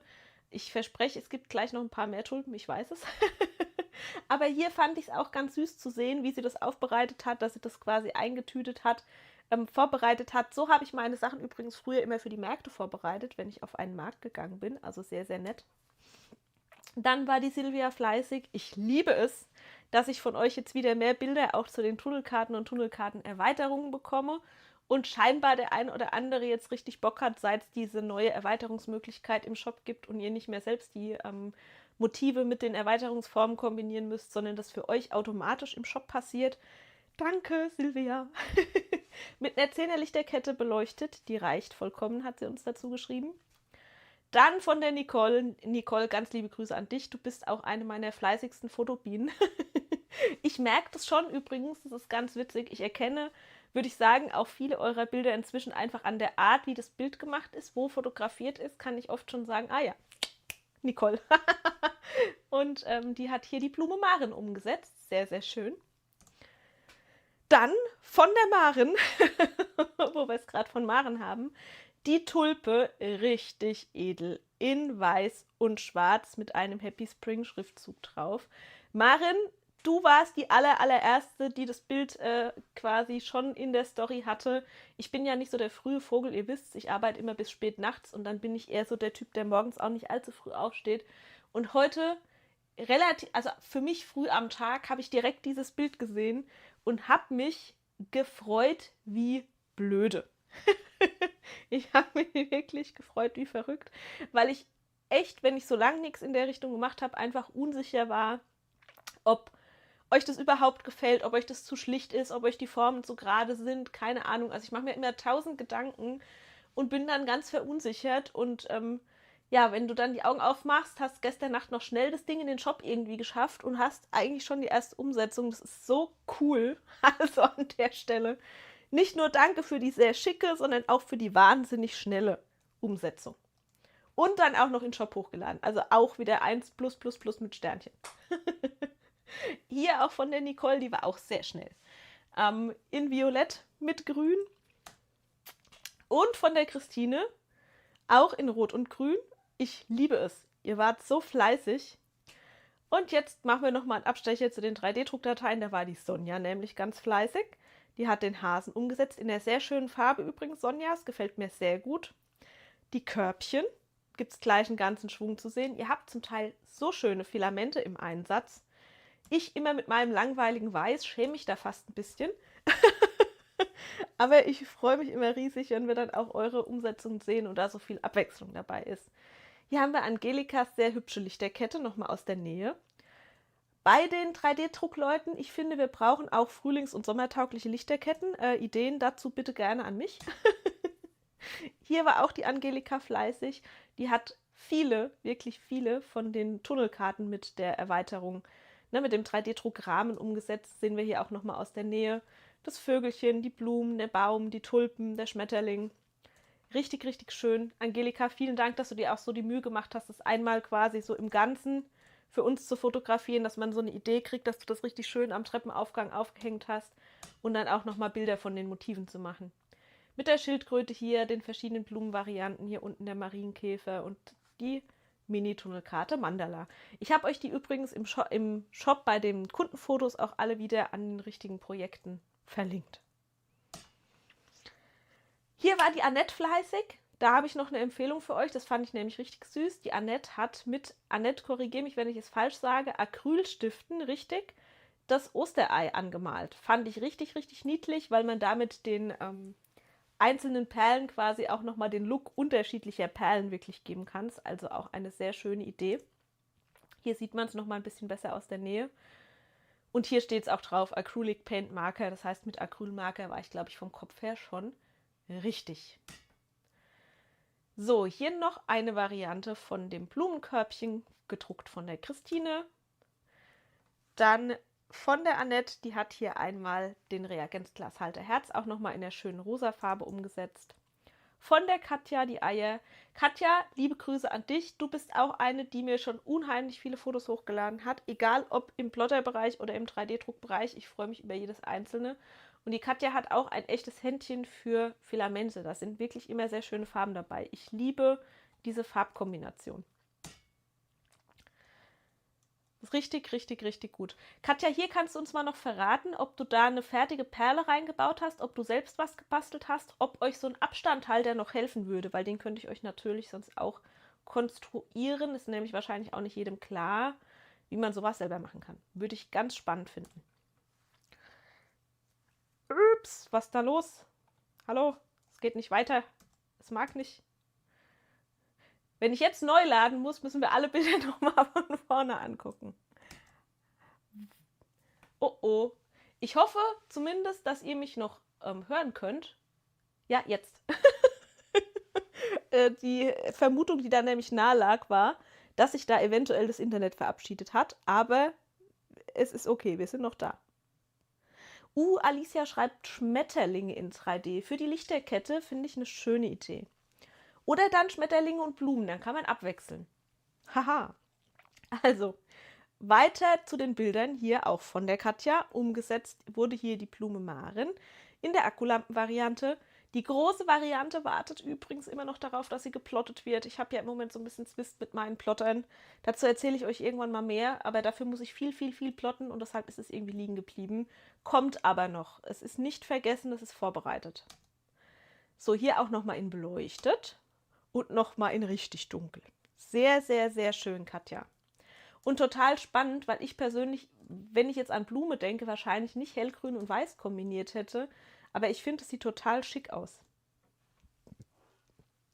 So, hier habe ich ein Foto von der Heike. Die hat das Körbchen mit dem Bandrand einmal hier umgesetzt. Die Katja auch wieder hier in einem sehr schönen Rosa mit dem perfekt passenden Band. Ich bin immer ein bisschen neidisch. Und hier auch was ich nur mit Worten als Idee beschrieben habe. Deshalb finde ich das sehr schön, dass die Katja es wirklich fix und fertig umgesetzt hat und ich es auch nochmal wirklich optisch zeigen kann. Mit Bändern, die so richtig schön durchgewoben sind. Wie bei so einem richtigen, wie man sich so einen Osterkorb oder sowas vorstellt. Gefällt mir mega gut. Zu den Körbchen habt ihr euch bis jetzt auch noch keine anderen Stäbchenlängen, sag ich mal, gewünscht. Die Option bestünde nach wie vor, wenn ihr ein bestimmtes Band habt, das ihr total liebt und das sehr gern verwenden wollt und dafür eine andere Höhe braucht, damit es genau da reinpasst, schreibt mir einfach. Ich kann euch die Stäbchen in der Höhe nämlich einfach auch nochmal anpassen. So, hier war die Nicole fleißig. Nicole, ich liebe dich für dieses Foto. Ich würde es am liebsten als Shop-Foto nehmen. Ich habe immer noch kein gescheites Foto von dieser neuen Blumenlampe gemacht. Ich schäme mich ein bisschen. Doch, ich habe eins gemacht gestern, aber es ist nicht so gut geworden. Und deshalb ist es im Shop auch immer noch nicht ausgetauscht. Umso besser, dass du schon so viele davon gebastelt hast und mir ein Bild hochgeladen. Das ist richtig, richtig schön geworden. Die Annette hat auch nochmal die Herzen in der stehenden Variante gedruckt. In Rot, Annette. Sehr, sehr hübsch. Und da sieht man auch wieder, oder ich sehe zumindest auf den ersten Blick, dass es auf einer texturierten, wahrscheinlich PI-Platte gedruckt ist. Das sehe ich hier an der Struktur, die man hier auf diesem oberen Ring sehen kann. über die unterschiedlichen Platten und die Vorzüge, sag ich mal, können wir uns bei Gelegenheit auch nochmal unterhalten, wenn ihr Lust habt. Hier war die Annette auch fleißig und hat eine Karte umgesetzt, die wir lange nicht gesehen haben, nämlich meine Maus mit Muffin in der Faltkartenvariante. Ich liebe die nach wie vor, ich finde, die ist so niedlich und Annette, du hast es richtig, richtig toll gemacht mit den Acrylstiften. Ich weiß, dass sowas auch schwer zu fotografieren ist, aber es ist richtig, richtig süß geworden. Hier hat die Annette die Hasis gedruckt, in Braun und in Weiß. Und hier war die Verena super fleißig und hat die Blümchen an einer Lichterkette umgesetzt. Das sind die kleinen Fächerblumen und das sind viele. Das sieht man jetzt hier auf dem Foto nochmal besser, dass das eine ganze Blumengirlande eigentlich ist. Also vielleicht für diejenigen von euch, die auch sagen, sie haben endgültig die Schnauze voll von Dauergrau und Regen und Matsch und Schnee. Sowas kann ich euch sehr empfehlen. Da seid ihr auf jeden Fall eine Weile beschäftigt und könnt euch selbst einfach schon mal so ein bisschen Frühling ins Zimmer zaubern. Verena, du hast es ganz, ganz zauberhaft gemacht. Gebastelt aus weißem Papier in 160 Gramm, buntem Papier in 130 Gramm und einer 30er LED-Lichterkette. Wunderschön. Lädt zum Nachmachen ein. Auch von der Verena. Und Verena, da freue ich mich gleich doppelt, weil in dieser Ecke, auf diesem Tisch, hattest du mir auch schon die Wabenprojekte fotografiert. Das ist das, was ich meinte mit, ich fühle mich langsam auch euch so ein bisschen verbunden und kenne langsam so euer Setting quasi auch. Und freue mich quasi riesig, dass jetzt da die Blume Maren eingezogen ist in der Ecke. Da waren im Sommer die Wabenprojekte, ich weiß es genau. Ja. Sehr, sehr schön. Vielen Dank, dass du dir auch da wieder die Mühe gemacht hast, nochmal aus unterschiedlichen Ecken zu fotografieren. Die ist wirklich toll geworden. Dann haben wir hier noch ein Foto von der Karin, die hat gleich mehrere 3D-Druckprojekte umgesetzt, kombiniert mit den Tunnelkarten-Plotter-Varianten, obwohl ich hier selbst lesen muss. Doch sie hat verwendet Tonpapier in 160 Gramm. Und zum Beleuchten ein LED-Lichtband. Und zwar einmal das Vögelchen in klein. Das ist wirklich auch das Mini-Tunnelkartenmotiv in klein. Da seht ihr auch so ein bisschen die Unterschiede. Beim großen Tunnelkartenmotiv ist einfach in der Blüte sind nochmal mehr Blattadern drin, was ich aber nicht sauber, sag ich mal, auf diese kleine Größe skalieren würde. Deshalb habe ich damals das Motiv auch nochmal komplett für die kleine Variante überarbeitet, damit es auch in klein schön plottbar ist. Also ganz viele Projekte auf einem Bild. Karin ist super schön geworden. Hier war auch die Nicole wieder fleißig und hat eine komplett rote Blume Maren umgesetzt. Auch sehr, sehr schön. Und hier war der Gerd tüchtig. Liebe Grüße an den Gerd. Der hat hier ein Körbchen umgesetzt. Auch sehr schön kombiniert in 2 Farben. Weiß und ich würde sagen, das ist ein ziemlich kräftiges Orange. Aus PETG habe ich persönlich noch gar nicht gedruckt, nicht geklebt. Sieht sehr schön aus, Gerd. Hier auch nochmal mit Füllung drin. Und hier auch noch ein Hasi. Das ist demnach der kleine Hasi, richtig, Gerd? Ja. Dann auch von der Katja ein wunderhübsches Körbchen mit Herzen. Und ich freue mich sehr, dass die Körbchen es euch auch so angetan haben. Auch ein Hasi in Blau. Noch ein Hasi, ein großes Hasi in Blau. Das ist kleines Hasi, das ist großes Hasi. Und auch hier von der Silvana, liebe Grüße Silvana, wunderschöne Farben, so pastellige Farben. Würde mich interessieren, ob das einfach Filament ist, das du genau in dieser schönen Farbe hast oder ob du die sogar angemalt hast. Ich tippe auf Filament in genau dieser Farbe. Wenn ja, schick mir doch gern mal einen Link. Sehr, sehr schön. Ich liebe es, dass es bei euch so gut ankommt. Die Christine war auch fleißig und hat den 3D-Drucker surren lassen. Da ist ein kleiner Hase entstanden und auch ein Körbchen. Und hier sieht man gleich nochmal den tollen Schattenwurf, den hier das Licht von der Seite macht, wenn es hier in dieses Körbchen fällt. Ich liebe es, dass ihr euch so Mühe gebt mit den Bildern und wirklich dann auch die verschiedenen Winkel nochmal einfangt. Hier liebe Grüße wieder an die Nicole. Wir brauchen bald so eine Hitlist. Vielen Dank. Du hast wunderschöne Windlichtkugeln umgesetzt. Davon bräuchten wir auch dringend eigentlich mal eine neue. Und ich weiß, dass es ziemlich frech ist, wenn du dir schon immer so viel Mühe gibst, damit uns die Bilder so schön so arrangieren. Aber ich würde mich riesig freuen, wenn ich insbesondere dieses Bild hier rechts unten auch nochmal einzeln bekommen könnte. Bitte. Das hat es mir sehr angetan. Daraus würde ich allzu gern Pinterest-Pin bauen. Aber in dieser Zusammenstellung ist der Pixelausschnitt einfach relativ klein, um das so groß zu skalieren. Also Nicole, falls du zufällig zuhörst und Lust und Zeit hast, könntest du mir dieses Bild nochmal hochladen. Das würde mich sehr freuen. So, hier haben wir von der Silvia auch einmal den Rahmen kombiniert mit dem Digi-Papier. Sehr, sehr schön. Und eine Tunnelkarte Baum mit dem Papierrahmen. Die Heike hat auch fleißig Häschen gedruckt. Die Sonja hat auch Häschen gedruckt und hat den auch komplett angemalt. Sehr tüchtig. Anycubic und PLA Weiß. Und die Katja hat noch mehr Körbchen in allerschönsten Filamentfarben gedruckt. Ich weiß, ihr könnt es vielleicht bald nicht mehr hören, aber ich freue mich wirklich über jedes einzelne. Und es ist so schön zu sehen, wie unterschiedlich das wirkt, nur aufgrund der gewählten Farbe. Das ist immer der Hit. Hier war die Annette nochmal tüchtig und ich bin nicht sicher, helft mir bitte auf die Sprünge, aber ich glaube, Annette, ja, ich glaube, jetzt sind wir an der Stelle angekommen, die wir im letzten Stream auch schon gesehen haben. Jetzt muss ich ganz kurz noch hier meine Liste schmökern und studieren, ob ich irgendwas Wichtiges vergessen habe.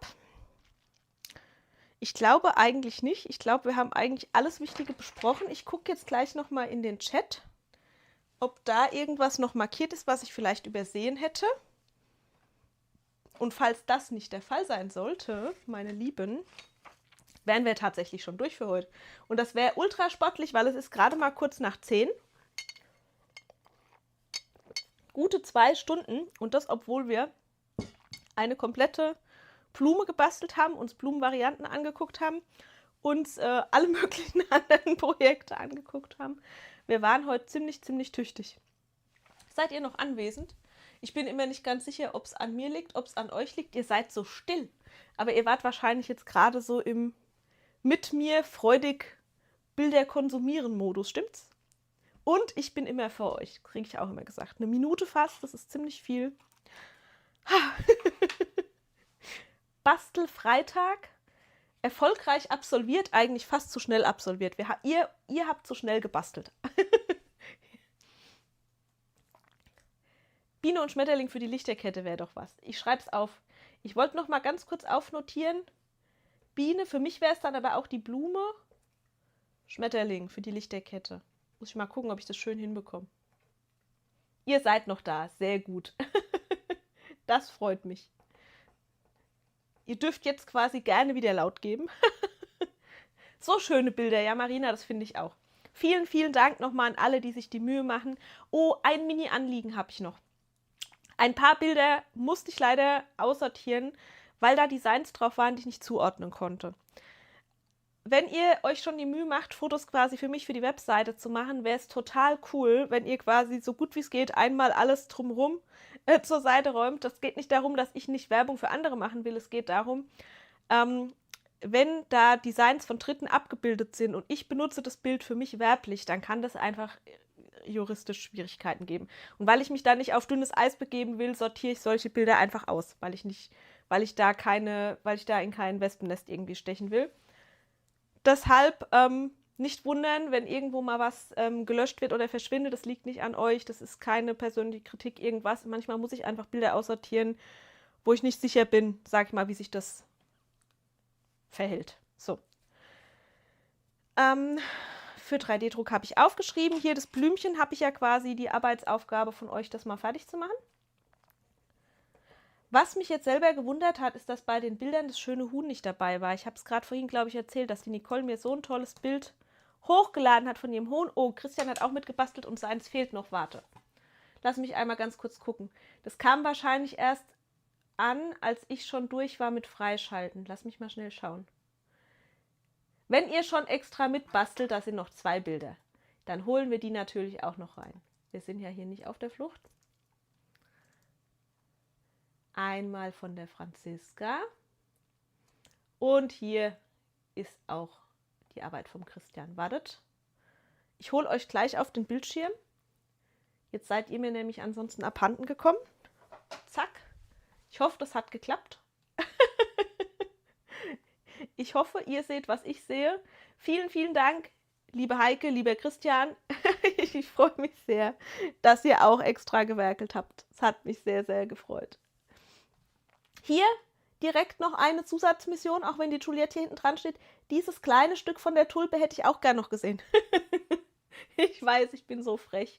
Aber jetzt, wo ich euch schon so gut dazu gebracht habe, immer eure Bilder hochzuladen, ist das nächste, dass ich jetzt an euch säge, was ich alles noch so, was ich mir alles noch so wünsche. Wünsche dürfen geäußert werden, so heißt es ja hier auch immer. Und entsprechend wünsche ich jetzt auch immer ganz frech an euch. So, und lasst mich mal noch blättern, denn ein weiteres Bild müsste er uns eigentlich noch hier ausspucken. Tada! Die Franziska hat auch noch ein Bild hochgeladen. Da sind auch gleich 2 Tulpen entstanden. Genau.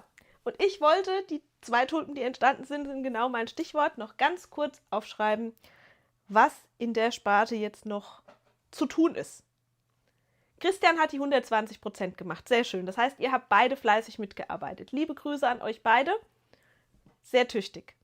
Ich freue mich sehr, dass ihr euch die Mühe gemacht habt und ich freue mich auch schon sehr, dann im April wieder mit euch zusammen zu basteln. Das wird gut. So. Die Maren hat sich gewünscht, die Blätter in Höhe, Blätter hoch und schlank quasi. So schreibe ich mir das mal auf. Hoch und schlank für die Tulpe. Meine, was ich so zu tun habe, Liste muss ja äußerst gut gepflegt werden. Petra schreibt ganz lieb, Däumchen nicht vergessen. Ja, gerne. Wer noch dabei ist, gerne auch das Däumchen noch an dem Video lassen. Und gerne nächsten Freitag 20 Uhr wieder mit dabei sein. Ich habe noch keine Ahnung, was wir nächste Woche machen. Das sind bei mir dann oft so, dass sich das dann ganz spontan ergibt. Ihr werdet es sehen. Dann, wenn ich es aussehe. Die Blüte der Tulpe auch noch höher und schlanker. Das heißt, du hättest auch gerne noch eine weitere Tulpenform. Tulpenblüte auch noch. Auch hoch und schlank. Das hier ist jetzt also quasi die kleine Pummelvariante und du hättest gerne noch eine hoch- und schlanke Variante. Und die Marina hätte gerne noch eine 5-blättrige Blume. Ich sehe schon. Zu tun habe ich auf jeden Fall.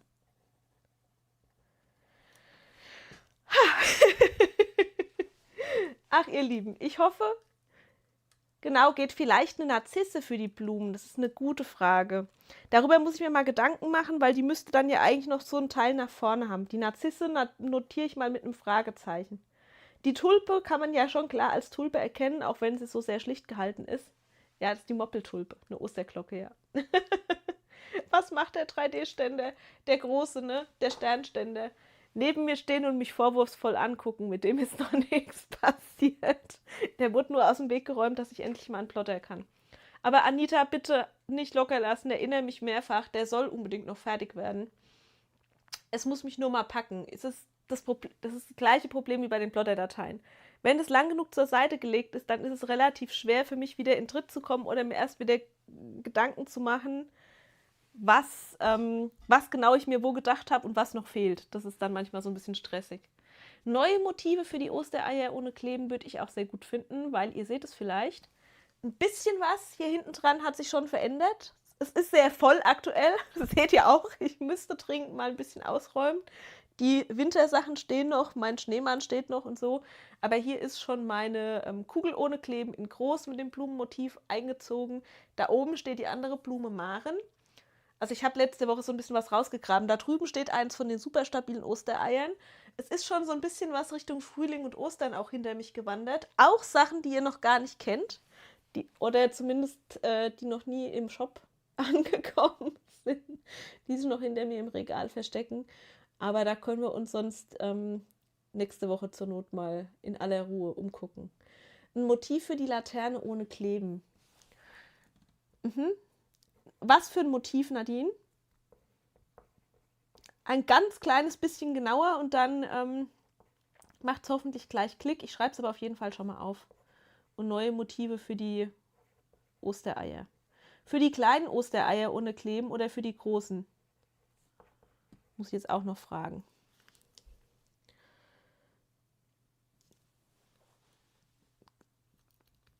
Maren schreibt ja bitte wieder mehr Papier. Ja, ja, ist schon klar. Ach ja. Oh, Hummeln. Ihr dürft wie immer gerne Wünsche äußern. Ich habe mich sehr gefreut, dass ihr euch heute wieder die Zeit genommen habt, mit mir ins Wochenende zu starten. Ich hoffe, ich war euch nicht zu schnell. Ich hoffe, ihr hattet trotzdem ein bisschen Entspannung. Ich hoffe, oh, maritime Strandkorb, Schildkröte, sowas. Oh Herr, du bist ja schon im Sommer. Ich schreibe es auf.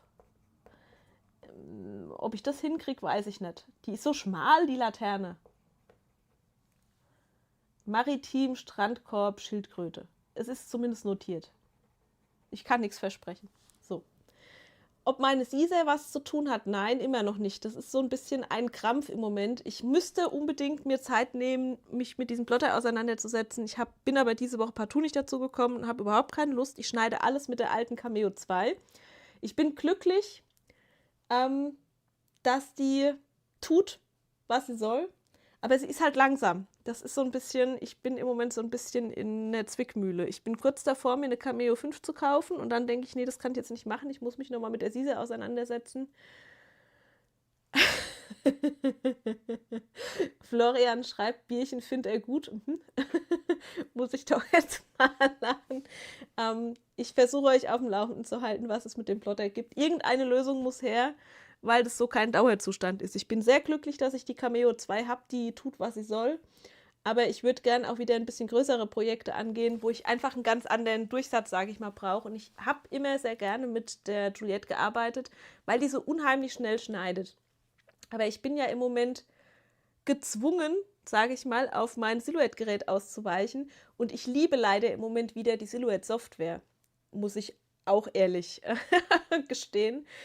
Ich merke gerade erst, wie sehr man sich doch, also man gewöhnt sich dran, aber man verrenkt sich irgendwie auch, wenn man diese Sisa-Software benutzt. Silhouette ist so viel unkomplizierter im Handling, vor allem wenn man viel damit macht. Und es ist für mich ein bisschen ernüchternd, dass sich da nicht mehr getan hat. Also ich habe mir da bei Sisa einfach von Anfang an mehr Dynamik erhofft und eigentlich auch gehofft, dass die mit der Software schneller, besser weiter vorangehen. Und das eine, was da ja nach wie vor fehlt, ist der richtige Überschnitt. Ich glaube auch nicht mehr dran, dass der noch kommt. Ich weiß es also nicht so genau. Also ihr merkt, es passiert ganz viel in meinem Kopf. Es ist ganz viel in meinem Kopf, was so sich um meine Plotter-Situation dreht, aber es ist noch nicht gelöst. Was meine Juliette denn hat, die hat ja erst Aussetzer gehabt bei den Faltlinien, dann haben wir diesen Ring rausgeschnitten und jetzt hat sie keine Aussetzer mehr bei den Faltlinien, hat dafür aber immer wieder, gerade bei den Faltlinien, so Stellen, wo sie richtig doll ins Material hackt und wo eigentlich die Faltlinie gefühlt mehr geschoben als geschnitten ist, wo man so richtig die Einschläge sieht. Aber es ist ganz komisch, weil es ist auch nicht jede Faltlinie, es sind nur manche Faltlinien und es ergibt irgendwie kein richtiges Muster und keinen richtigen Sinn. Oh, Martina schreibt nochmal 6-eckiger Tunnelkartenrahmen für 3D-Druck. Da bin ich grundsätzlich motiviert, Martina. Okay, meine Liste ist voll. Da hätte ich wieder mehr zu tun wahrscheinlich, als ich in einer Woche jemals schaffen kann. Ich verspreche nichts davon. Ich mache, was ich kann und was mir irgendwie von der Hand geht. Und würde sagen, wir sehen uns nächste Woche, Freitag 20 Uhr. Ich berichte wieder, was die Woche über so war, was ich so produziert habe, was geklappt hat, was nicht geklappt hat. Es hat mich sehr gefreut, dass ihr euch die Zeit genommen habt, mit mir ins Wochenende gestartet seid. Ich hoffe, ihr seid inspiriert und habt jetzt richtig Lust, auf was zu basteln. Macht es und denkt auf jeden Fall an ein Foto. Ihr habt es heute hoffentlich wieder gesehen. Ich freue mich wie verrückt über eure Bilder und bastel daraus auch weiterhin schöne Pins und so. Ne? Gut, ich wünsche euch ein wunderbares Wochenende. Ich schmeiße euch jetzt raus. Ihr kriegt nochmal den Abschlusssong. Lasst noch ein Däumchen da und wir sehen uns hoffentlich nächsten Freitag um 20 Uhr. Bis dann, ihr Lieben.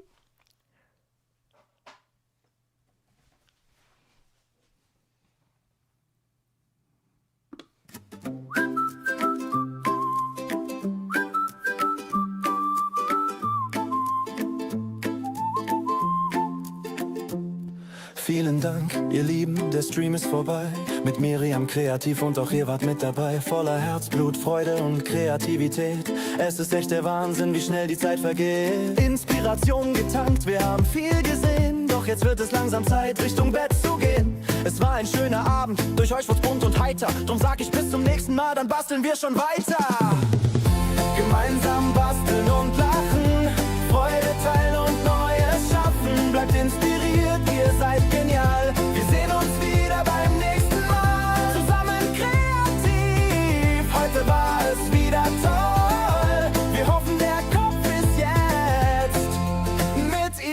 werden voll. Wir sehen uns